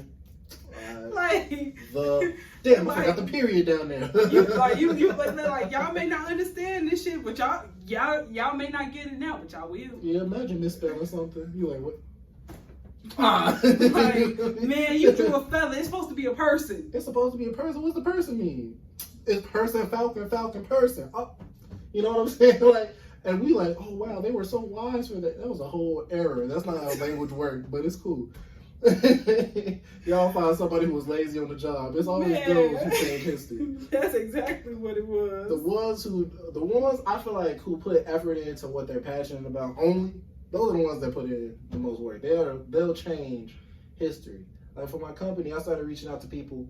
My marketing strategy changed, and I got more successful off of this. Like this right here. I want all of the people who call themselves lazy, all of the people who have been described as unreliable, unethical. I want everybody who doesn't have a sense of professionalism. It works. Keep talking. On the real.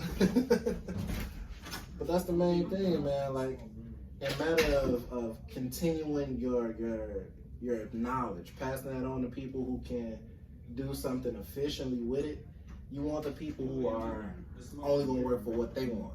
And if they want the same things, it's easier to work with them. So, long story short is, when you have something that's positive and people want to work with you, it's because it aligns with their passions as well.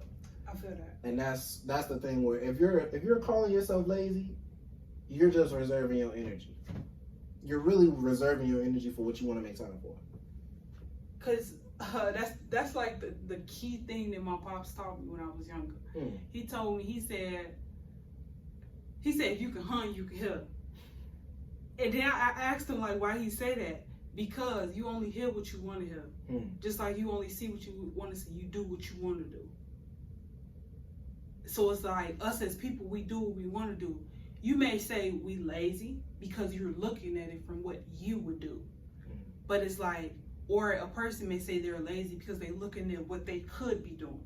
But in reality, they're technically not lazy. Their energy is literally being displaced because it's not ready to be in motion. It's not made kinetic yet. A body in motion stays in motion. Is it kinetic or is it the Yeah, kinetic energy. Yeah, it's not potential. It's kinetic. They haven't tapped into their potential to make it kinetic. How much better can better be without a frame of reference? You know what I'm saying? So if I'm low-key considering myself, I'll say I am a creative, but I also am not going to take responsibility for what I have already planned and played out. If I've planned and played it out, I know that system work. I'm not going to invest extra time to refine it. If it's not broke, don't fix it. So a lot of the times I'll have people, I'm teaching people the skills, I'm teaching people the examples. My technical and assistance and know-how is what's valuable. Me doing it only serves as a crutch for the people that could be doing it. If you in this room. Because like, and I kid you not, that's been a principle I've been like forcing on myself. If a person can do it themselves, don't do that for them. Like my pops, that's like the biggest lesson that he taught me. Like so he had me learn how to fix a car. Like fix the brakes, the shocks, change the tires, put the oil and all of that stuff. I'm gonna need you if the world in. You have to pay me for my services because we gonna trade these pans is not meant for mechanic tools. Okay, I will build a house before I'll fix a car. Fair enough. But like him doing that, it showed me that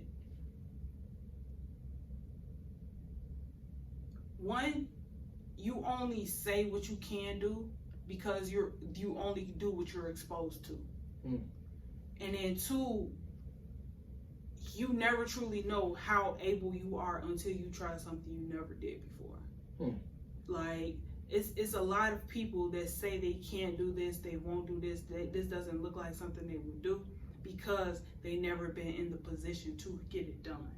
And I feel like when it comes down to world domination, because we never had this as an opportunity, as an option, as a choice, we never really considered it as a valuable source of potential.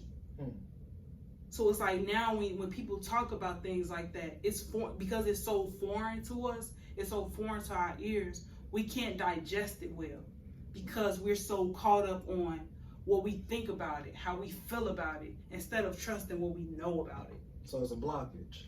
Because it goes back to what you said, for sure, for shit show. It's definitely a blockage because once you know better, you do better.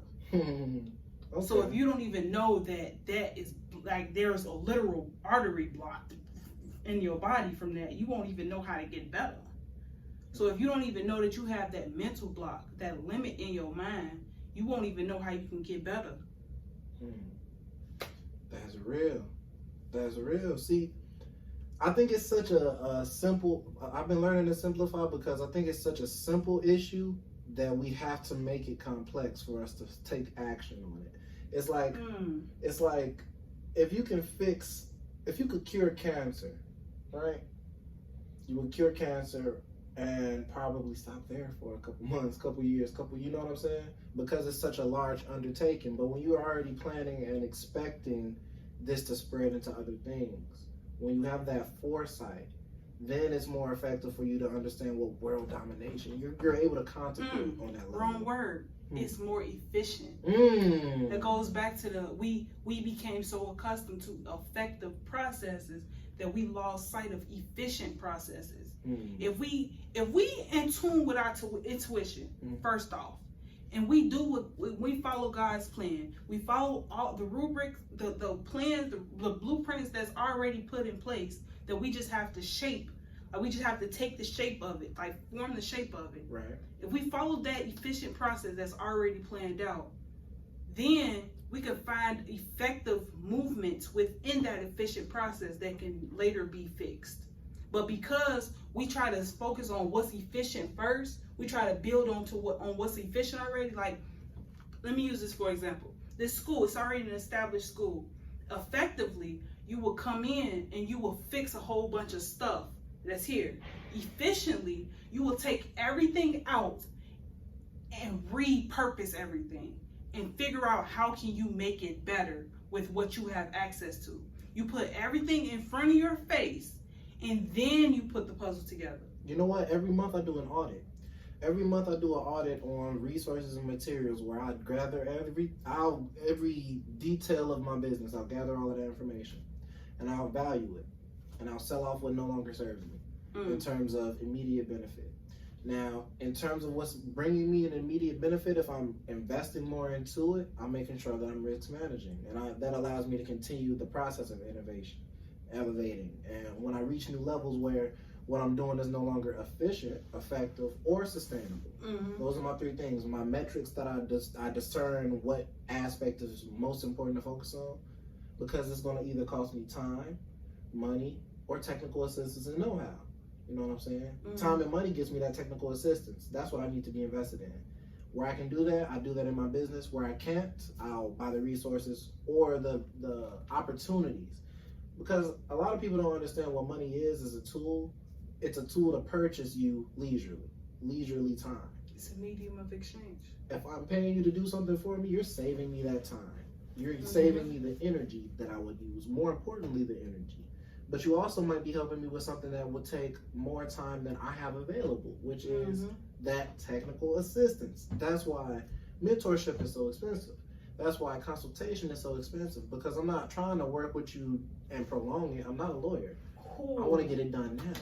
You ever read The Wealth of Nations? No, I have not. Cool. Wealth of You Nations. ain't even got to read the book for real. Just look it up on YouTube. Just look up the takeaways. But look, so in the book, it broke down how they built the wealth of nations. 1, divide and conquer. If I know that you are good at this, I'm not going to spend my time learning what you know. I'm just going to hire you to do what you can do. And that's why you have doctors, you have lawyers, you have all of these different professions of people that solely focus on that one skill and took off with that one skill. You have builders of people that solely focuses on that one skill so that they can master that class. When I was completely dead broke, because my father was a mechanic, right? He was also the neighborhood handyman. I'm cutting glass, I'm putting shingles up on roofs, summer, winter, we doing all the houses on the block, front, back. He was like, look, man, look at my hands. You think hard work is for you? We out here grabbing wrenches in sub-degree weathers. It's cold, it's winter. We out here working. Do you want to push a pencil or do you want to do this? You have experience with this now, dog. For me, that distinction put me on the wavelength of whatever I don't know how to do, I'm going to have to pay for, but I should also always steal knowledge. And when I was broke, when I was at my lowest, I started stealing knowledge. I'm about to go to the conference with all doctors to ask them about what I should be eating. Diversify your portfolio. You know what I'm saying? Skills. And you'll never know. I learned about microbiology, cellular research, and immunization psychology before the pandemic happened. And the only reason why I learned that is because I was trying to figure out what I should feed my little Maltese, my 2 dogs. So that's veterinary science. I'm at a conference with microbiologists. My bad. Hey, maybe it applies. So that frame of reference from somebody, right? Somebody who's ignorant to what's really going on. I don't know what microbiology even is, right? I'm able to introduce a new idea that opens up their brains and possibly some new research. For sure, and that's why I respect herbalism, because it's so prominent in our lives, but it's not as respected. Because even with like, did your I know you grew up with older parents. Did they ever have you gargle with warm salt water? That's a herbal remedy. That's a natural remedy that you don't have to go to the doctor for. You boil lemon on a tea. You boil lemon and make tea, and it help you relieve congestion. That's an herbal remedy. You know, when you got snot in your nose, you do not the neti pot, but you put the towel over your head with the steam. I do that while holding honey and turmeric. That's an herbal remedy. But it's tapping into those natural processes in life that birth the big things, the big complex thoughts of everything, that everything was synthesized from. Like tapping back into that. Because it's like, the thing is, when you synthesize, when you make everything, going back to what you said earlier, when you make everything so simple, you lose the complex thought of it. And the reason why it's this big complex thought is because it's well thought out to think of the pros and the cons. Like for instance, red raspberry leaf. That is amazing for a woman on her period. It is toxic for a woman that is pregnant. It will literally kill the child in her stomach. But while you're not pregnant and you're on your period, it will relieve your cramps. It will do all of these things. But it's like, if everybody only tell you that this is a great thing for women to take, for women to do, because it does this, all of these things, you lose the complex thought of this is what it does for pregnant women. You said it's called red what? Red raspberry leaf. I gotta I gotta take a note of that. Red raspberry leaf. Nettlewood too. And yellowtail. Wow, first thing that comes up is the T. Target? Wow, and they put the solutions in your face. That's crazy. Oh, wait a minute, I found some more. See, that's like lion's mane mushroom. You know what I'm saying? It helps you build neurons. It helps you keep your mental health in check. It's good for people with Alzheimer's, dementia, things of the sort. Like, herbal remedies. When I learned about shout out to Yakai Awaken, Yakai the healer, because when he taught me about the lymphatic system, I love him. Shout out to that king right there. When you understand what naturally is good for the body on a holistic standpoint, you start to understand what importance balance is in terms of the certain levels of things in your body. Because I think like when you get blood work done and it's a comprehensive report, you can see everything. You know what you're addressing. You know what things affected directly. Because we have the internet, you're not necessarily testing things anymore, which is another benefit. Which is why I say this next generation, they're probably going to live about 100 years. But I think I believe that. I believe we're going to pass 100. Yeah. I mean, people are trying to age backwards out here for real. Like, there's entire people that want to use hadron colliders to stop a cell in a quantum state, to lock it into position. You know what I'm saying? Damn, I was going to show you this video. It's on my phone. It's crazy out here though. Like in the next 100 years, 50 years, even 20 years, even I can only fathom the greatness we're going to take a part of. You know what I'm saying? Like not only a part in, but we're going to really take a part of it and turn it into something that it's going to boost our lifestyles to a point where anything not only is possible, but we're doing anything. You feel me? I feel that. That potential energy will become kinetic. We got a lot of potential now, but I think human beings just need to be more excited for reaching that end goal, that potential. I feel like I get what you're saying, but I feel like it's more so like they have to be open to the fact that life is more to life than what we see.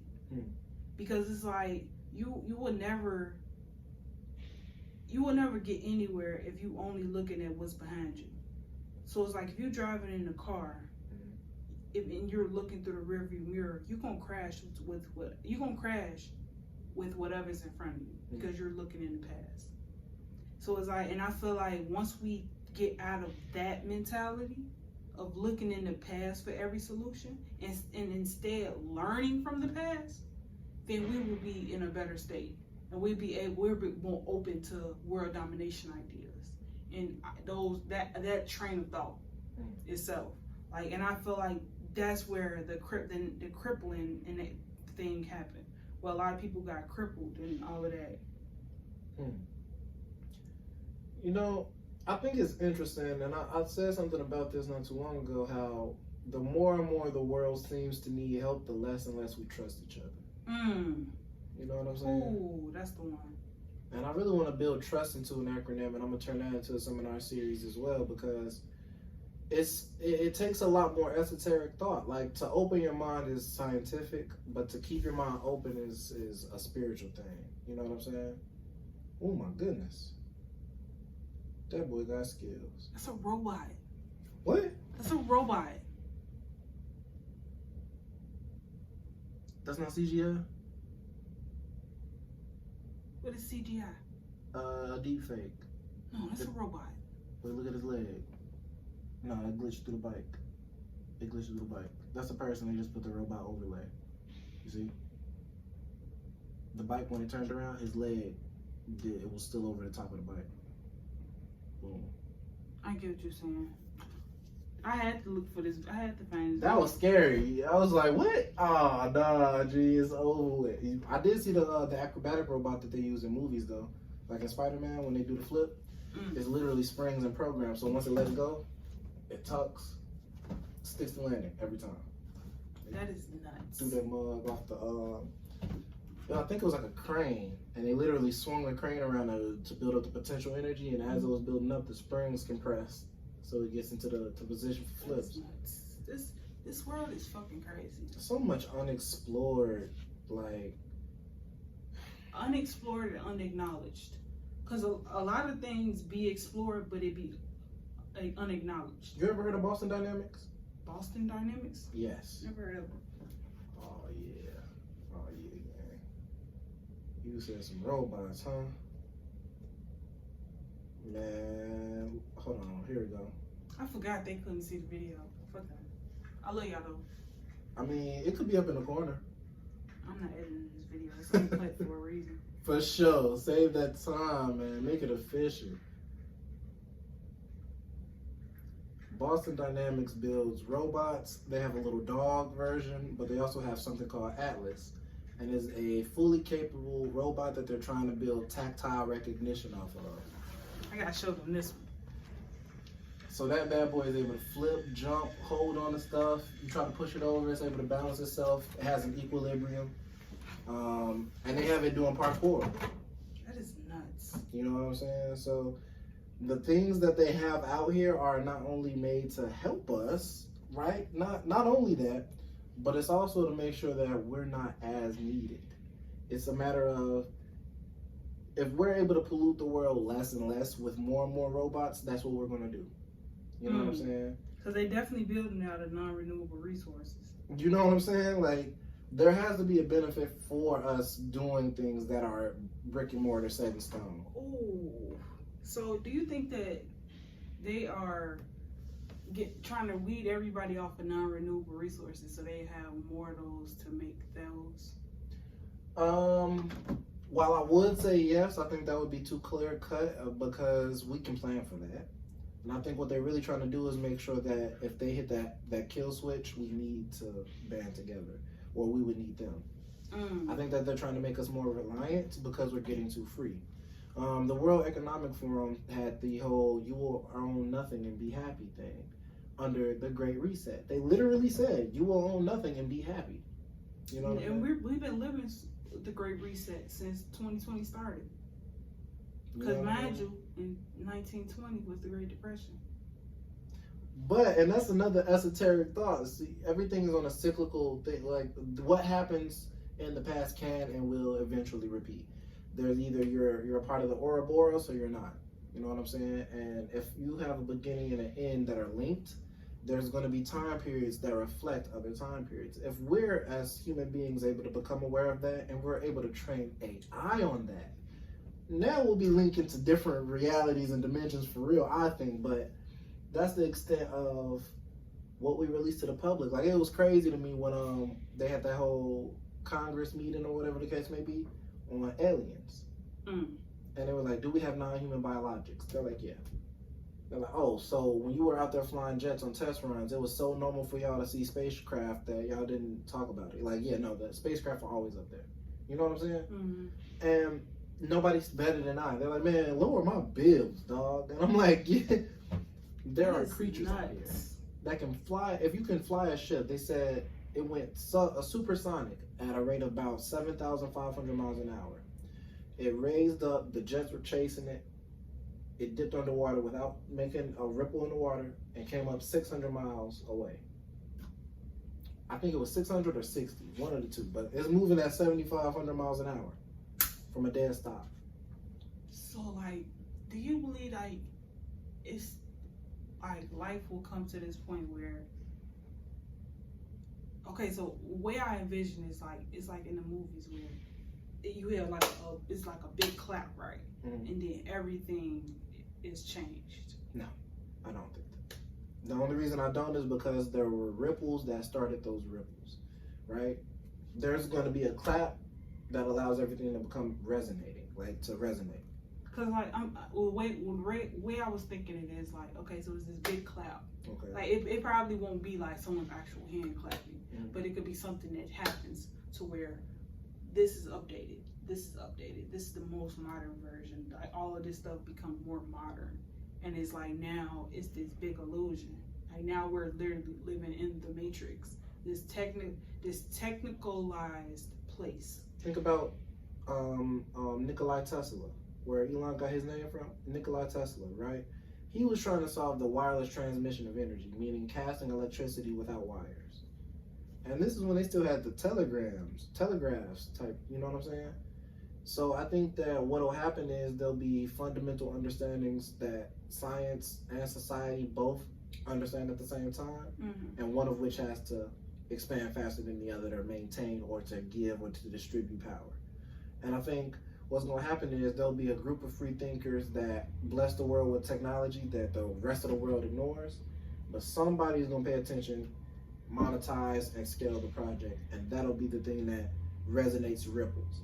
I don't think that it's going to be, and I understand the metaphorical clap, but I'll say, like, if somebody was able to initiate or create a movement that affects generations of people at the same time, right? Like, that singular would be, okay, this is beneficial for everybody, we've tested it and it works. Next step. I don't think it'll be like that because there are so many things that have to align for things to change. Because mostly people change when they need to, not when they're given the opportunity, not when it's, you know what I'm saying? Not when it's convenient. Right, you know what I'm saying? They really do it when it's like, okay, my back is against the wall, I should probably do something new. Which is our power, but it's also one of the things that makes us more predictable. And I think that what cripples us. Right, that's why we repeat things on a cycle. Like the 20s is coming back now, you know what I'm saying? And I think that's also why we culturally need to look at what we call regression. If we're going to regress, we need to understand what that means. Like, if AI was like AI Drake, the music industry is a great example. If AI Drake was selling more records than Drake would have to become more authentic to the point where he's revealing things about his life that cannot be faked experience. Now you can't just rap about it. And I feel like that's that when I think of evolution, I think it goes down that thought. Because like now, like we won't have to face this problem necessarily. I don't know how the next year is gonna look. We only 23, so it's like I don't know how life gonna look when we 50. But like, I feel like the kids growing up, like their kids type shit, their grandkids or whatever, is gonna have to face the problem of AI.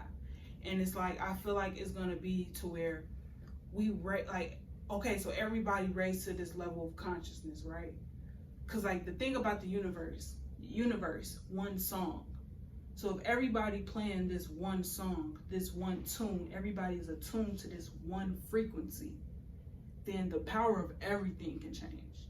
Life as we know it can change. Because think about, you seen Avatar? Which one? The cartoons. The blue ones? The cartoons. Okay, The Last Airbender. But The Legend of Korra specifically is what I'm talking about. In The Legend of Korra, the spiritual world came back and took over the physical world because the spiritual world needs to be saved, and because of what the physical world did to the spiritual world to keep it suppressed. And I feel like the generations that's coming up after us, that's the problem that they have to face.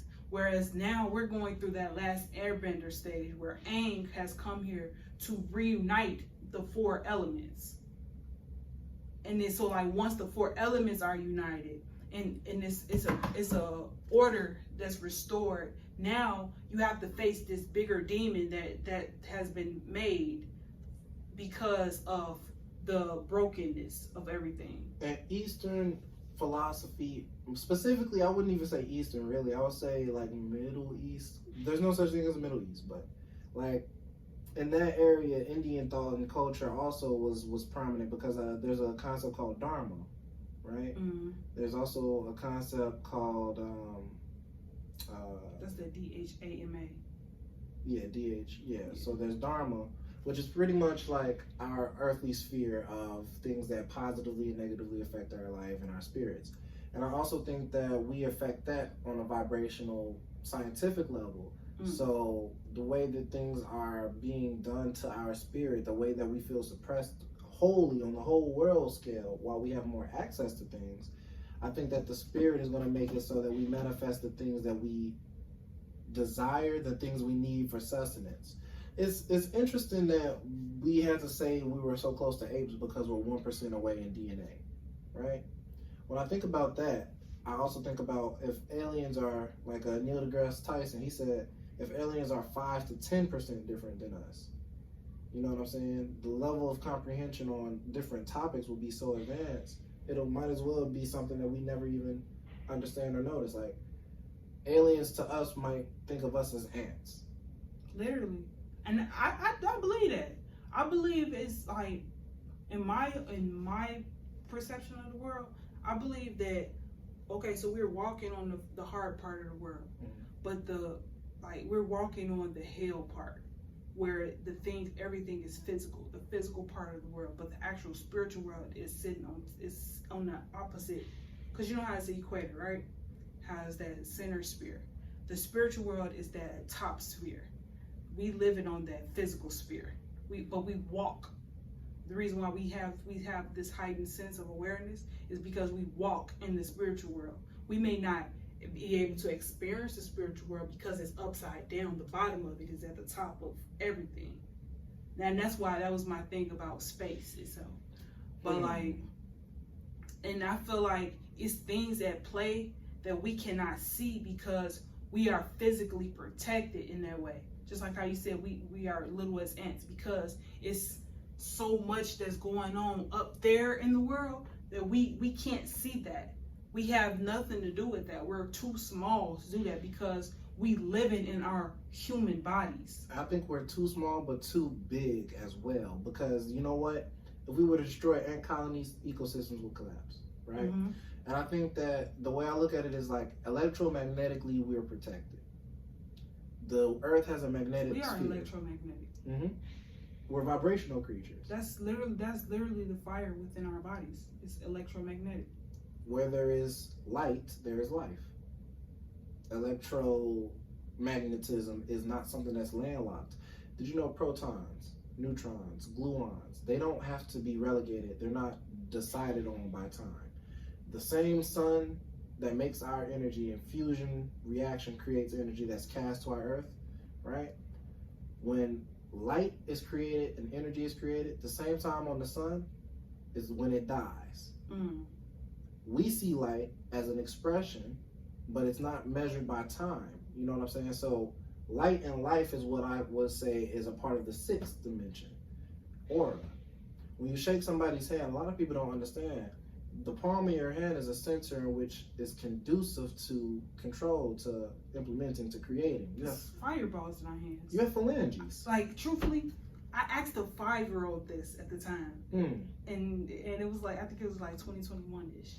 I asked him, I say, close your eyes, look at your hands, tell me what you see. He said, I see some fireballs in my hand. And then I told him to go like this. Just do like this for a long period of time. And he saw how his hands got hot and the fireballs got bigger because it's literally there. But like I said earlier, like our bodies is too polluted to be able to see that because we're so stuck in this human form. That's what aliens, I think, measure as a metric. Electromagnetic vibration and the spectrums in which it embodies. Because when you shake hands with somebody, that's your spectrum, your electromagnetic spectrum, and theirs coming into, like, you feel me? Eyes are windows to the soul. You know what I'm saying? Signs, there's a reason why we call it intimacy and physical pleasure. There's a reason why there's a distinction. Intimacy is literally the connection of two entities on different planes of experience. You could be a flight attendant. You just came from Paris, France. You're in Nairobi, Kenya. Now you're back in Chicago. You know what I'm saying? The way that you interact with the world is fundamentally different, meaning the vibes and energies that you bring are different. For sure. You know what I'm saying? And that made me think of a book. Have you ever heard The Celestine Prophecy? That is an amazing book. Deep. Fucking amazing. It's a movie too. Sounds ancient. It is. It's based on ancient principles. It's based in Peru. But anyways, at the last chapter of the book, basically, okay, so it's 9. We have, just like how it's 9 numbers in the alphabet, we have 9 different tools in our spiritual bag that we can tap into. You said 9 numbers in the alphabet? I mean 9 numbers in the number line, on the number line. Okay, yeah. That's what I meant to say. You said it's 9. 1 through 9. But it's 9 tools in our toolbox that we can use. Interesting. But the last one was really stuck out to me because, okay, so They were being in the book. They were being chased by we're gonna call them the government, because that's what they implied it was. And basically, the government didn't want them to release the secrets of what was in the book because of what it would do to the people. It would awaken the people to their own ability to live without governance. And they were running from them, but then they ran into, I know, Coco, I know. Where they ran into this building. No, they ran into this structure where they found that they couldn't hide. But they also ran into the guy that they came with, that they were looking for. But he had already read on what they about to read. Basically, what he did was he masked himself. Because they weren't vibrating on the same level, they were operating in fear because they were running for their life. He was operating in faith because he had faith in the divine moment in that moment. And they couldn't see him. And the people that was chasing them couldn't see him. So they wound up putting them in jail and leaving him there because they couldn't see him. And it was kind of weird how, because it's a movie and a book. I watched it. I watched the movie and I read the book. I'm gonna get into it. I'm telling you, it's amazing. Like, Kevin Gates actually recommended it on the Breakfast Club. But and it was just like how they put that story together. Like, it's things in life that we cannot see because we literally cannot vibrate on that level. So like the whole reference in the book was basically like, once you vibrate at a higher level, it's things in life that just cannot touch you. So it's like how they say this new level, new devil. And then when you elevate so high, it's people that may try to reach you and they can't, because they literally physically can't touch you. Like if we were to try to go to a Beyonce concert right now, we cannot touch Beyonce, not because of her security, but because of the calling that's on her life.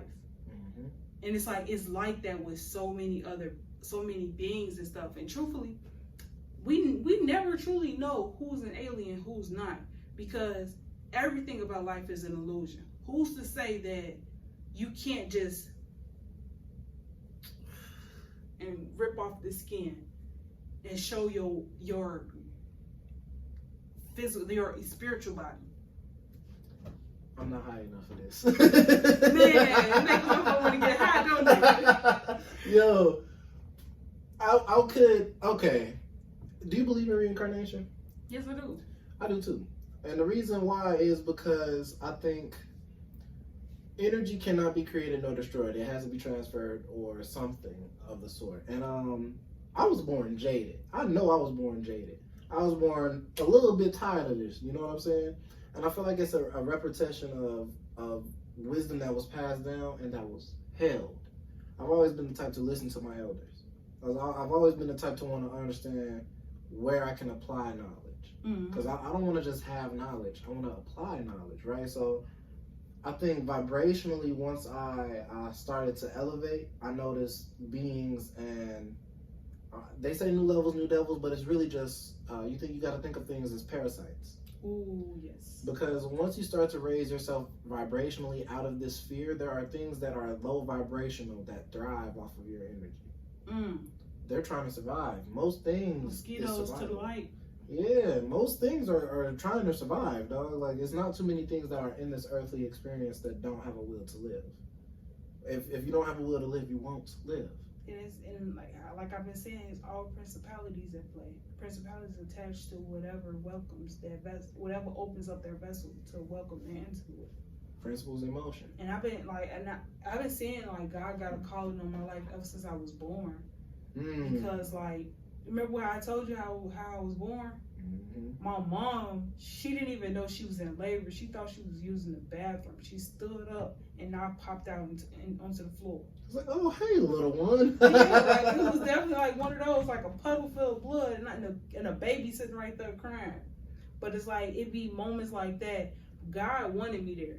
I came out with no umbilical cord. She could have passed away because the placenta and the umbilical cord was stuck inside of her. But she didn't. I could have died because I didn't have that coming out. But it's when it's stuff like that at play, ain't no telling what happens, what's going on, or how your vibration is changed, or how it's set in stone. Numbers and numerology, I believe there's those levels to the merit that I'm willing to give it, because there are things that you start to worship that you're not. You're not supposed to worship false idols. I don't care what religion you are. If there is any ideology that is physical, you are limiting its power. For sure. God does not want to be limited. That's why he is a selfish God. I understand that. I understand that perspective, because that be my main argument with all Christians. If it says in the Bible, thou shalt not idolize any God before me, why are y'all praying to Jesus and not God? Like that, just that simple principle alone, you're praying to a person when the thing that birthed both of y'all, even in the book, the Celestine prophecy, they talk about Jesus. You know what's crazy? And I think what's crazy to me is when I realized that this is what made me think about it deeper and do the research for my own self, with my own bias. Middle Eastern people are what color? Brown. What color is the idealization of Jesus? What is the one that's shown to us? White. And that's not even on a race thing. It's just they don't look like that. Why is there a discrepancy between that? Jesus was described as copper, bronze. He was fair skinned. Copper feet. And then when you look at geography, they made his sandals brown, copper feet. That's what they did.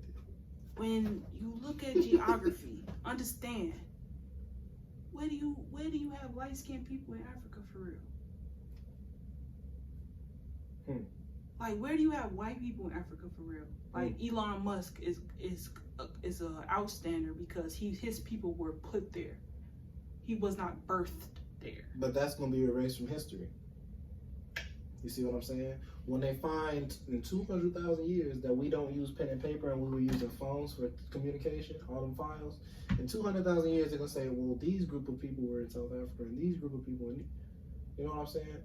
Just like with Pangea, when the world broke apart and the continents was lost and there's different land masses sinking into waters, cultures and different things disappeared, we don't really know how things were passed around, but we know information has to travel. In Egypt, there were tombs, caskets. In Japan, they got the same design that was passed. We don't know how they were in contact. They were never supposed to be able to be in contact. For a long time, we didn't know that the Mongols in Japan went to war and Japan did not fall. And something else to think of is like, knowing that everything in this world is spiritual in a sense. Everything moves by the spirit, no matter how big or how small it is. What if the things that we thought were lost is just hidden from our view? The lost to protect it. The lost book. Even the lost library of Alexandria. You know what I always call it though? I attribute it because I know it has to have some esoteric connotation for it to be true. Not for it just to make sense. You can explain it logically, but for it to be true, it has a level of thought that's almost magical. You know what I'm saying? You could describe it as magical. I call it the Akashic Records. I call it. I attribute it to the Akashic Records. This the one. Because I've been wanting to have this conversation with somebody. It worked. Where do movies come from? Where do shows come from? Where do all of these ideas for all of this come from? It come from the Akashic Records. People lived these lives before us. Doctor Strange was crazy. The Metaverse of Madness? I have not seen it yet. But people lived these lives before us, and they had to get their stories out. That's why you have the Akashic Records. It's all of the space. It's the space of education. So it's education in space. So the space of everything. Knowing that there's nothing right here, but there's something right here to be grasped. We just can't see that because it's not for our hands to grab. You know what's crazy? Shout out to Project Hoodie. They're getting a lot of shout. Man, shout out to the Dovetail Project too for young fathers, man. Have you seen this? No. Oh yeah. The librarians, yeah. When they was fighting the beast with the butterfly head and stuff, yeah. I'll say it like this. What's the difference? This was at Project Hood at the mental health fair that they had, it was pretty much like a panel discussion, right? They had psychologists there and everything. We had youth. What's the difference between thinking and thoughts? Thinking is an action. Thoughts is something that you pull from your mind. And thoughts, if there's something that you pull from your mind, that's what? This highest version of communication with the universe and spirit and self. Thinking is a human concept. Thoughts is a holy concept. In a way, you can think of it as the gateway. Man, the way that you bridge yourself between universes, and the way that you also create things from other universes, right? The way that you are able to dream, conceptualize, and hold that dream. The way you act as a vessel is really a matter of not only your Akashic reading, being able to read the Akashic records and notice signs and patterns. Subconsciously, even, you'll say, I should probably do something else. I've been on my phone all day. I should probably do, you know what I'm saying? That comes, even those quick queries come from things inside of you, your lineage, your truth, your essence. Robots can do the same thing on and never question it. Humans can't. We question everything. Because of our emotions. Which determines in our thoughts. Spirit. Yeah. But that's just like rap. Sometimes our spirit can affect the inverse and vice versa. You know what I'm saying? Like sometimes our spirit, once we're put here on this earth, the experiences that affect our spirit allows us to tap in or to write or to read the Akashic records. And it's a matter of when you start unraveling the lost books and paying more attention, things to you will open. Yeah, it'll open, but you'll also feel that sapping energy. You know what I'm saying? When you're starting to grow and elevate, you'll start to feel something leeching off you, or like something is leeching off you. It's like when a rocket goes into the air and it loses that dead weight, them dead jets and stuff. It's that same way with everything. Like it goes back to when you're trying to elevate, you gonna lose people. People gonna fall by themselves. You don't even necessarily have to push them away. You just gotta let them. You just gotta keep elevating high enough so that they'll just fall by themselves. Shout out K Fur, because he always uses the example of the eagle. Man, he do. That eagle, he's like, eagles don't pay attention to the ravens and crows. Crows pick at their neck. The eagles just go higher. Literally. Suffocating. Oh my God. Okay, so before Coco come back this way, we finna end this conversation because that is a great point. We just I love the fact that we have this recorded this time. Because usually we have these conversations and we don't have them recorded. And I feel like we don't ever bring the idea back to the original thought that we started it from. And I feel like we did a great job at that this time. Real talk. Like, real talk. We gotta have more of these. We're gonna have him again, people. So if y'all rocks with Josh right now, I need y'all to drop a like and a comment. Comment the thumbs up. Actually, comment orange hearts. For sure. Comment orange hearts. Oh, I just peeped the fit with the Crocs in the Look at Coco. We on the way. We out here.